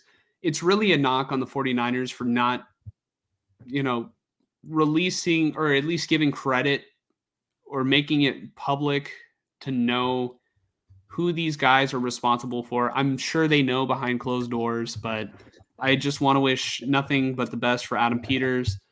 I wish that I knew more about what exactly that you were responsible for here, but I'm sure that you're going to showcase it and do a good job in Washington, D.C. Yeah. Yeah, I think part of the reason why you don't know what he's done is probably because for one thing, I think the general manager usually gets all the credit, but he has a lot of help along the team, which is in part a reason why I think the whole getting the Raiders a president of football ops would be very big in helping Antonio Pierce and whoever the head coach and GM are for the Raiders. And speaking of the Raiders, Adam Peters was the first guy apparently that they reached out to, for an interview. I don't know if he did an interview. I don't know if he did a virtual interview or if he declined, met with Washington and heard nothing but good things and said, yeah, I would love to do this. I don't know, because I haven't seen any word on whether or not he met with the Raiders, but he's the first general manager to get hired in this process. And he has a lot of experience. He's been around the league for a long time and has stuck around with the 49ers since 2017. So, yeah. The Niners have gone up. Their stock has gone up since 2017, and I wouldn't say they've drafted well recently, but they have hit on key players late in drafts that have just completely built this team into a superstar studded roster. So, yeah. Like I said, good luck, Adam Peters, and, hopefully everything goes well in Washington, but not too well. Okay. All right. Not too well. Good luck with the new regime. And by regime, not just him, but new ownership in Washington. Yeah. You know who they added to Washington? Magic Johnson? No, not ownership. I think the president of operations now. Do you know who they hired? Bob Myers. Oh, yes. Yeah, that's Bob Myers. And Bob Myers would show up to 49er games. And I'm sure he and Adam Peters talked. I'm sure that maybe they're close. Maybe that's part of the reason why he was. They both went to UCLA. So there you go. So that was probably a little package deal. That's probably what that was. Yeah. But they're trying to rebuild a franchise that's. You want to talk about losing their identity? I mean, Washington, like under Dan Snyder, just. They didn't just lose their identity; they lost their name. They lost their mascot. They lost literally. They lost their identity. Yeah. So they have a lot of time to get to find their head coach. I've talked to a few Washington fans who are really really hoping for Ben Johnson. Mm-hmm. Man, I mean, Adam Peters sounds like a really promising guy. You pair that with Bob Myers and what he did with Golden State, and then you get Ben Johnson, the hottest name in, up and coming coordinators. That does sound pretty good for them. So I got no hate towards Washington. Their fans deserve some good. Just like Lions fans. Yeah, so. Poor team lost their identity. All those jerseys that they bought, you can't wear those anymore. Like. It's like, what the hell are you doing wearing that? But I'm sure people still do, and people are probably fine with it. But I don't know. I don't speak for everybody. Let's talk about our playoff predictions.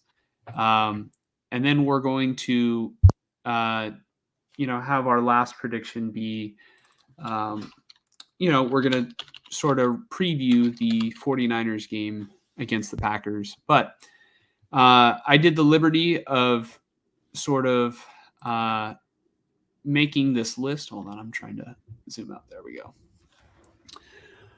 All right. We were dead wrong. All right, let's recap the Let's recap them. Browns versus Texans. Texans 45, Browns 14. Yeah, I wish I gave the Texans a better chance. I wish I did.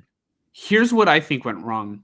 So Joe Flacco was like red hot for the Browns, and then they decide to bench him for a week. I feel like Joe Flacco's the caliber of quarterback. You got to just, I mean, if he gets hurt, then tough luck, man. There goes your season because like you just couldn't keep him healthy. But like you have to, he had not been playing NFL football, or at least starting NFL football. I mean, what did he play for the Jets a little bit this year? But No, it was even only that, the Browns. only the Browns. Oh, Yeah. I thought they He were was- thinking about he bringing him didn't- back in, but Maybe, he but I didn't mean, with play the a Jets, he lot, wasn't that good. and he was hot.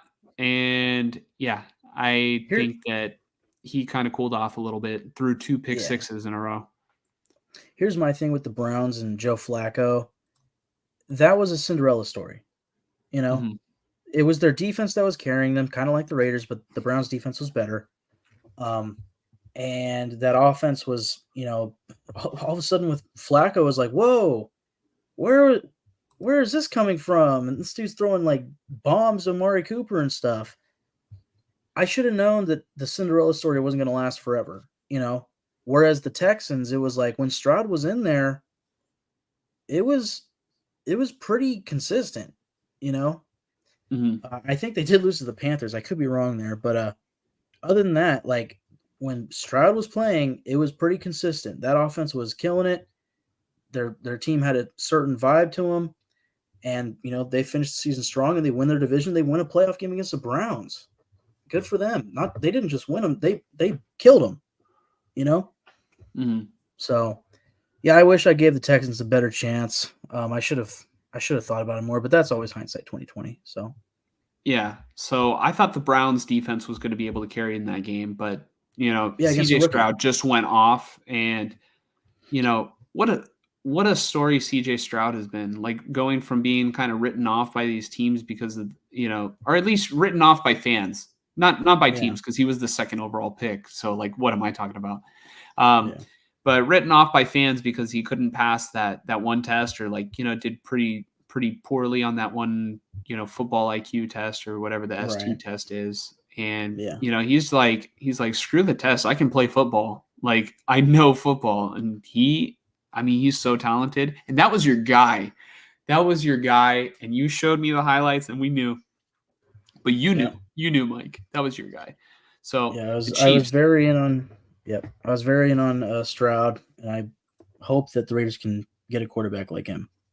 mhm. Chiefs 26, Dolphins 7. Yeah. Another beating. Yeah, the we Dolphins both looked saw so it coming. sorry. Tua melted down. He looked bad, and I think the Dolphins, there's sort of speculation or rumors that they're kind of like all in on bringing Tua back. If it's going to cost a lot, I think that's a mistake.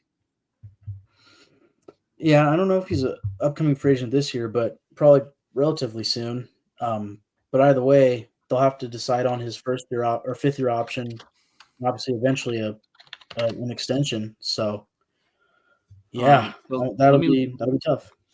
Let me look at his contract, if that page will load up. While it loads up, we'll talk about the Cowboy game. Oh no, hold on, I got it here. Tua, the last year that's under contract is 2024. So I'm assuming that means this. That means upcoming season, but then that means this offseason they get to decide on the fifth year option. Well, because he was a first round pick. They have to decide the year before. So this offseason, they have to decide on the fifth year option, or else after next season, he becomes a free agent. Wouldn't this year be the fifth year option? 1, 2, 3, 4. Actually, well, it does look like it because that's $23 million, and all the rest of it has been around $1 million. Yeah. Well, base salary, but yeah, that it kind of does. And then unrestricted free agent in 2025. Right. Well, they also have the franchise tag. So yeah, they could do that, but doesn't that ensure that like you get paid top end money for that position? Yeah, that'd be tough. He'd be a top 5 paid player at the position. So for 1 year. Yeah, though. so that's not even worth it either. So Yeah. But also look at the Giants with Daniel Jones. Like they royally fucked up because they gave him a 4-year deal instead of just giving him a franchise tag. You know. yeah. So we'll see how that plays out. Now we've got the Cowboys. They crapped the bed in front of the entire world. And, well, Packers I don't know. 48, Cowboys 32. And that 32 was garbage time. It was The a lot Packers of garbage. outright destroyed the Cowboys. And we're going to get to the Packers-Niners game. But, at some point, this is why I mentioned to you that I wanted to do the topic, but we were right in not doing it because we've spent a lot of time on this pod. But at some point in the offseason, after the playoffs and after the Super Bowl, we probably plan on doing a topic in which we'll probably give our top 5 current coaches in the NFL. And I think especially after this game, but even before this game, Matt LaFleur is going to be on my list. Top 5 favorite or top 5 best? Top 5 best. He's Okay. one of the top 5 best coaches in the league right now. Okay. Bar none. That'll be. I feel like we should do both if we have the time in the off season to do that. I feel like that would be fun. So let's see. Lions beat the Rams, like we said. It was a close game. The Bills beat the Steelers. That was not a close game. And the Buccaneers, also in a not close game fashion, destroyed the Eagles. The Eagles, man, they just crashed and burned and never got back up. The Niners knocked them out in that blowout, and they never got back up. We started this pod when the Eagles game was still ongoing, but Jason Kelce was crying at the end of the game on the sideline, probably because he's retiring, and that's the way he went out. He never got to win it. Or, he did win a Super Bowl. He won a Super Bowl. He did, but these past 2 years he got so close. It felt like they were getting it so right, and then lose to the Chiefs and then crash and burn this season. Well, if he's that emotional, then don't retire. Yeah, but I will say, unfortunately, that Bills-Steelers game was not as close as the final score says, 31-17. At one point, it was 24-17. Steelers could have scored another touchdown. All of a sudden, it's a tie game going into the fourth quarter. Yeah. So that's been the Bills this season, is keeping letting the opposition kind of stay in it. And then the Lions and Rams game, 24-23 Lions. Hell of a game. Oh, what the hell? So, why does it look so small? Oh, I think that's better. All right. Let's go ahead and do our predictions for all these games except for the Niner one. We'll save the Niner one for last so we can talk about it and then get out of here. So we've got the Texans at the Ravens. Can you verify these to make sure that I've got the right ones? Because I made this before all the ones were set in stone, but I tried to I'm verifying right now. I don't need to look. I know they're right. Okay. It's the 1 versus the lowest seeds. So, yeah. Okay. 2s versus 3s. Texans at Ravens. Who you got, Mike? I have to pick the Ravens. And I got to give myself a pat on the back on the that Packers-Cowboys game, by the way, because I did say that the Packers are going to make it close. I meant but the Cowboys would win. I should have. I guess I had it reversed. The Cowboys are going to try to keep it close, but really, the Packers are going to win that thing. But I don't think anybody was giving the Packers a chance. I was so sure that the Cowboys were just going to dog the Packers, and it was going to be like, I didn't think the Packers were that good, but we'll talk about that in a second. Yeah. So you've got the Ravens. Man, this is going to be a tough one. I feel like Stroud is playing so good right now, but I don't know if I can bet against the Ravens. I'm also going to take the Ravens. Yeah. In Baltimore. I will give it to the Texans. I think it will be closer than people expect, but I think the Ravens pull it out because they are that team. Yeah, but are the Ravens going to be rusty? Are the Niners going to be rusty? Hey, you shut your mouth. I'm just kidding. Yeah, I mean, we'll see. Yeah, dude. All right, so the Lions against the Rams. I was like literally thinking about this, dude. So obviously, I've got the Niners going all the way to the Super Bowl at least. Man, I would not be shocked if it's the Lions in the Super Bowl. There's something magical about this Lions team this year. It's crazy to watch. Yeah, I intend to root for the Niners if they get to the Super Bowl. But if the Lions do what I think they're going to do this week, I'm not going to be rooting for you next week. No offense, because I'm a Lions fucking. I'm all in on this Lions team with Dan Campbell. I love what they're doing, and seeing their fans literally crying because they finally won a playoff game after, was it 32 years since 1992? It's ridiculous. Their Dude. fans deserve it. Yeah. If it's Lions Niners NFC Championship game, I might go. I might just have to go because this might be my I'm a huge Eminem fan. This might be the only opportunity that I get to ever be in the same vicinity as him. Because he would probably go. I would have to imagine if the Lions are in the NFC Championship game that he would go wherever it is. Right. Yeah. Not that I would see him, but I'd just be like, yeah, I was there. I was breathing the same air as him. I paid $500 per ticket to breathe the same air as Eminem. Yeah. No. All right. So we've both got the Lions there. Chiefs at Bills. Who you got, Mike? Or do you want me to go first? Yeah, you go first. I am going to take the Bills. I'm going to take the Bills because I don't think that the Chiefs are as good as they were. They're going to be playing in the road and probably in the snow. And I don't know, man. I feel like both teams are a shell of what they used to be in years past. So I don't know. I don't think it's really going to be that great of a game, really. They're going to like prop it up as like Josh Allen versus Patrick Mahomes once again. But it's going to be like, I don't know, both offenses might struggle a little bit, I feel like.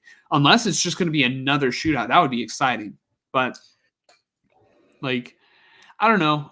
I will probably take the Bills this time because I feel like they've been kind of on the up and up a little bit more than the Chiefs have. My dream Super Bowl is Bills Eagles. Or sorry, geez, Bills. That was my Super Bowl pick in the beginning of the season, but Bills Lions is my dream Super Bowl, other than Raiders Lions, you know. But two teams that have not won a Super Bowl, you know, maybe better yet would be Texans Lions, two teams that have never been to the Super Bowl, you know. And I want to pick the Bills so bad here.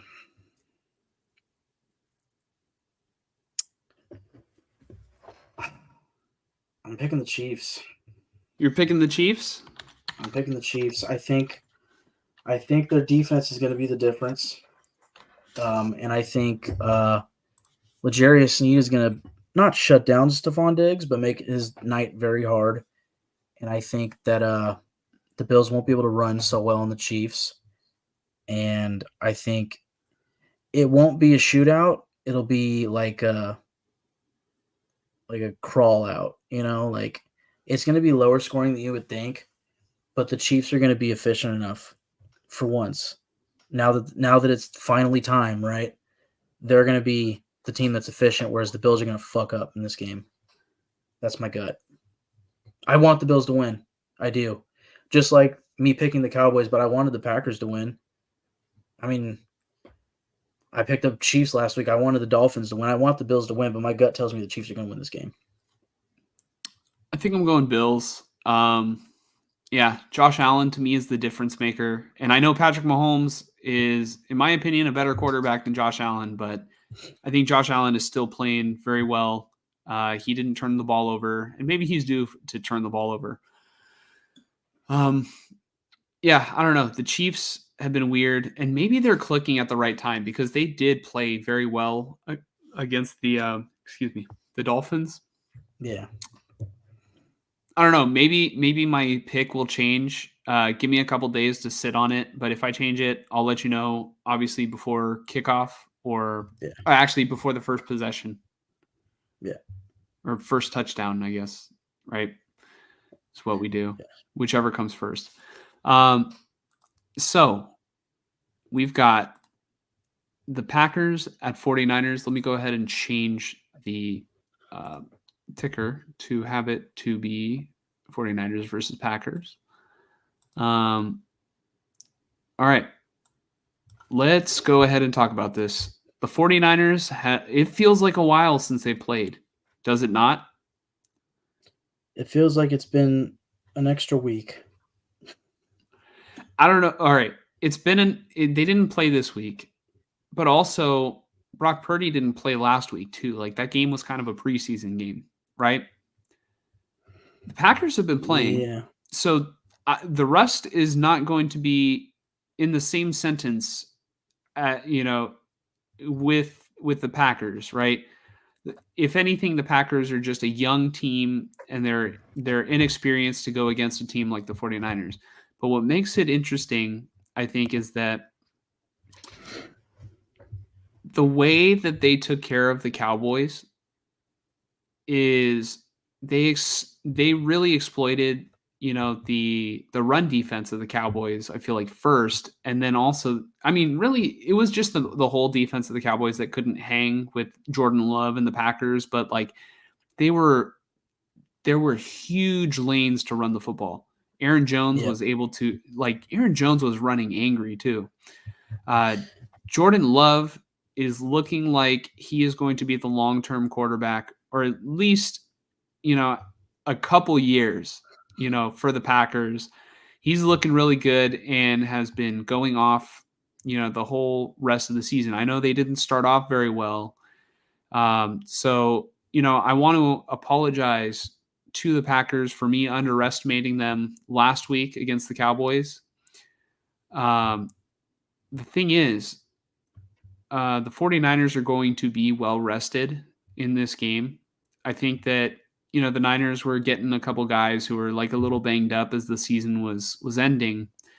Could it be that the Packers are catching the Niners at the right time? Who knows? Like, I don't know what McCaffrey's calf is, is looking like now, because go ahead. Well, sorry, I think I got delayed there, but I think it could be that the Niners catch the Packers at the wrong time. Why? I think, well, you mentioned, the Niners, essentially their starters haven't played in 2 weeks. So the plus for the Niners is, they're going to be healthy. Well, the negative is, are they going to be rusty? I don't think so. Maybe the one person that I'm concerned about is Purdy, but it's going to be at home. I think that'll play into the Niners' favor. But you have a Packers team who had their backs against the wall the past 2 weeks, and they have done nothing but get hot. My AirPods died and I can't hear you. Can you hear me now? Can you try talking? Can you hear me now? Okay. 1 second. Audio. All right, there we go. I think I got you back. And I'm going to turn down my mic so it's. Yeah. Is there an echo? Yeah. All right, let me turn down this. All right, how about now? Can you hear me now? Yeah. Is there an echo? Slight echo. Yeah. Okay. Mute your mic and let me talk for a little bit. And then when you start talking, I won't talk. So you have the Packers who had their backs against the wall the past 2 weeks, if not longer. And all they've done is, do what they need to do. And in that process, get hotter and hotter, So they're going to be coming into this week hot. But probably not as healthy as the Niners. Whereas the Niners should be healthier, but the worry is, will they be rusty? And like I said, I think them being at home plays in their favor. But, I think what I saw from this Packers team this past weekend against the Cowboys was, you mentioned they created big running lanes for Aaron Jones. I don't know if that's going to be a thing against the Niners, but what I think can be a thing is Jordan Love and those Packers receivers, having some success. And I did notice that the Packers converted a lot of third downs through Jordan Love to especially Romeo Doubs, but other receivers as well. I think that's the big concern for me is the pass defense for the Niners, other than Charvarius Ward, it really comes down to I think the Niners defensive line and how much the defense can create turnovers and how much they can stop the run, or I guess maybe the better term would be how much do they give up in the run game with Aaron Jones, I don't expect Aaron Jones to run for 110 yards like he did on the Cowboys, but can Jordan Love put the team on his back like he did early on in that Packers game against the Cowboys, convert the third downs, find the open receiver, and the main thing I said earlier, Matt LaFleur, to me, probably a top 5 coach in this league. As far as scheming and play calling, he's killing it, and he is on fire right now. And he has a history with Kyle Shanahan. Can that be something that, affects this game, as far as scheming goes? Yeah, this Packers team has come a long way from the beginning of the season to now. Like several weeks ago, we were laughing at Matt LaFleur because he was emotional on prime time. And I was laughing at like his answer to a reporter when, they're like, I feel like the question was something along the lines of, what went wrong in the game? And he goes, we sucked, Pete. If I would have known, it wouldn't have happened. And I don't know why that. I feel like nobody else probably finds that funny, but I just do. It was like, like I said it before. It's a little thing that kind of gets me. I do want to address, you said that you don't think that the Packers are going to be able to get running, like the big holes that they got against the Cowboys. It is a concern of mine if Eric Armstead is not able to play. Is Eric Armstead going to be able to suit up and play in this game? He is vital to this team's run defense. And I want to pull up this comment right here from my cousin Gabriel. I'm going to modify his question a little bit because I still think that, maybe he doesn't pay full attention to football. And he says, if you guys had to decide a plan for the Super Bowl, what would it be and why would it be effective? I'm going to gear the question catered towards this game and not the Super Bowl. So if I had to construct a plan for this game for the 49ers to take down the Packers, this is how I would do it. I think that you have to stop the run first. I think that you have to sell out to keep Aaron Jones not, completely running through the middle of the defense, because then you're going to be vulnerable in that for the whole rest of the game. And then that just opens up the passing game because you're going to sell out more later on if they're killing you there. You want to stop that early, and on offense, you need to score early. The 49ers play so much better and so much differently when they're ahead. I think the 49ers cannot afford to get down against this team because they can run the football. The Niners they don't really get desperate when they're down, but it feels like this season when the 49ers are down, they struggle to get back into games that they're like the Ravens game, right? The Niners got down and then they were like, they didn't get back into the game until it was garbage time and Sam Darnold was like, playing, and they didn't put Purdy back in. I would say the Packers have a good set of receivers. Like they don't have maybe a Devontae Adams guy anymore, but they do have a good group. They've got Dontavian Wicks. They've got Romeo Doubs. Is Christian Watson healthy? Yeah, he was in the Cowboy game. They've got Jaden Reed. Yep. Yeah. So you got a couple tight ends too. Luke Musgrave. Yeah, and Tucker Kraft. Yeah. The Packers have weapons. Like they are not a team full of superstars, they are a team that can go toe to toe with any team any given Sunday. But I do feel like they are still young and are missing pieces to be a Super Bowl contender. So I wouldn't put them in the Super Bowl contender category. I think the 49ers, they know what's at stake. If the how are we feeling about the Packers if they pull off this upset? Like, they might be the hottest team in football. Yeah. But them or the Ravens. Yeah. I don't know. I'm going to go ahead and give my pick first. I'm going to pick the 49ers. I think the 49ers will win because I think they'll have fresh legs under them. And I just think about this season when Brock Purdy came back, after tearing his UCL, and he came back.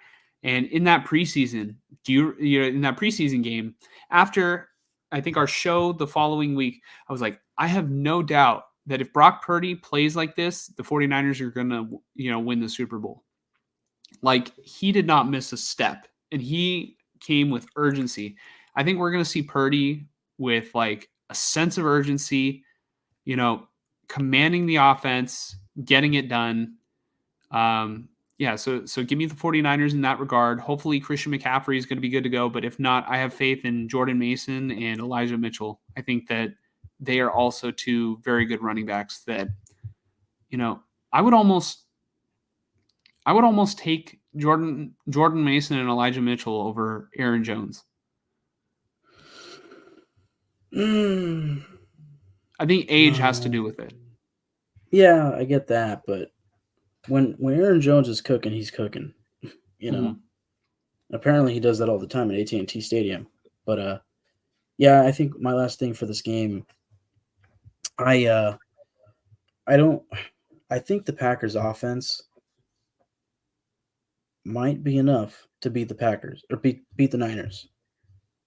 But I don't think the Packers defense is experienced enough to actually take on this Niners offense and hold them down like they were able to against the Cowboys, because the Niners offense is way more volatile and, top heavy than the Cowboys is. It's like the Cowboys, it's Dak and CeeDee Lamb, and not in that order, Whereas with the Niners, it's Christian McCaffrey, Brock Purdy, Brandon Ayuk, Deebo Samuel, George Kittle, Trent Williams. I just named at least 4 all-pros, That's going to be tough for the Packers defense. I'm going to pick the Niners, but I'm going to say the same thing that I said last week about the Cowboys game. Don't be surprised when this is a close game. Yeah, I think it might be a close game unless the 40 that's tough, man. That's really tough because you brought something up. Sorry. This game could absolutely be one-sided. Either way, that's just how 49er games have kind of been, this year. Yeah. It's going to be one of 3 things, which I guess all games are like this, but it's either going to be really close and one of these teams separates themselves at the end, probably the Niners, or it's going to be a blowout from the start for the Niners, or it's going to be a blowout from the start, just like the Cowboy game last week, where the Packers just get hot, they go up 14, 17, 21-0, and the Niners don't have a chance to come back because they never have under Kyle Shanahan. Mm-hmm. Here's where I think it will be a different game from the Dallas game. I don't foresee Purdy throwing the interceptions that completely got Dallas out of the game, like Prescott did. I don't, unless Purdy has a meltdown, and then we're talking about bigger problems, right? Are you still there, Mike? You kind of froze there. I'm going to go ahead and wrap it up, because we're nearing the end of the show anyway. Gabriel said he meant for this game. He got it mixed up because he says he was catching up on homework and watching at the same time. So we appreciate you for tuning in. Mike, you're back. All good. Yeah, so it's really just a matter of the 49ers not overlooking the Packers. If they are serious, it's really in the 49ers' hands. If they're serious enough to win this game, they are better than the Packers. It's not even a question. It's just a matter of who is going to be hungrier and wants it more. Or are the 49ers going to, overlook this game and be like, sort of be of the perspective, we're the 1 seed, they're the finals, they're the last seed in the division. We just need to coast and get to the Super Bowl healthy. If you have that mindset, you are going to be upset. You are going to get upset by a team like the Packers. But I don't foresee that. I think that there's a sense of urgency to get it done now, win the Super Bowl now. Because if it's not now, then when is it? Yeah. Yeah. I think right now, I probably should give the Buccaneers a better chance than I'm giving them, in the Lions game. But I just can't help but think that the Super Bowl for that, the team that's going to come out of the NFC is going to be one of 3 teams: Niners, Lions, or Packers. That's the way I see it. Not because I think the Lions are guaranteed to beat the Bucs, but I don't see the Bucs beating anybody in the championship. Mm-hmm. And I hope the Lions get there. The Bucs are just barely above 900. Not 900. They're barely above 500. They're 9-8. They beat a team that was doing worse than they are right now. Could they upset the Lions? Yeah. The Lions have dropped, inexcusable games this year too, where, well, maybe not inexcusable. I don't think that they lost to the Vikings at any point this year, but they did lose to the Packers. And at the time it looked inexcusable. Yeah. But the Packers turned out they're a pretty good team. Jordan Love's a pretty damn good quarterback. That Packers game has massive effects on the season because if you gave that to the Lions might end up being the 1 seed, and the Packers probably don't make the playoffs. So it might be right now. What might be is Cowboys at Niners, Buccaneers at Lions, all because the Lions made the 1 seed. You hear that, Jared Goff? This is your fault. No, I do sleep a little bit better at night knowing that we won't have to see laugh now, cry later this year. You won't have to worry about it. Yeah. Yeah, I won't have to worry about the because it's not that the Cowboys would scare me. It's that they had been playing, I think, good football, and they're a different team than the 49ers saw earlier in the season. But yeah. I mean, would I rather face the Cowboys? Well, sure. Hindsight 2020, since the Packers dismantled the Cowboys, yeah, give me the Cowboys. But right. I don't know. It'll be very interesting. The game is going to be on Saturday night, and it is hopefully going to be one-sided, so I don't have to worry. But with that, I appreciate everyone for tuning in. I know it was a very long show today. Hope everybody has a great night. And I know I said last time that these shows would be a little bit longer on the 49ers side of things, but then I started to think about it a little bit more. Head coaching hirings only happen once every so often. It is such a big deal. It has a lasting impact on franchises. And I mean, really, I didn't think about it as I don't think about it in a way of oh, the show's going to be 70% Raiders, 70% Niners. I don't think about it that way. I think about just having a good conversation over the duration of the show. So I hope you guys enjoyed that. And Mike, you have anything you want to say before we leave? I can't wait for you to read Tyler's text in the group chat right now, but I'm not on the air. Read it while we're on here? No, don't. But I just think for the Niners' sake, they just need to take care of business at home. That's the nice thing about being the 1 seed, you know. I mean, this is just my final thoughts, but Yeah, um, that's a good way to put it. yeah, all they have to do is take care of business at home. They're getting the 7th seed.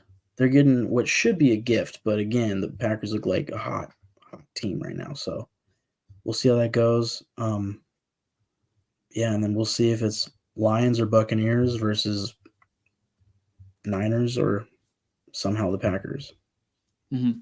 I think Purdy's going to come out with a lot of adrenaline. So, I think he'll be, rushing to the line of scrimmage. It's going to be like a high energy performance from the entire 49ers offense. So, yeah, we'll see how it goes.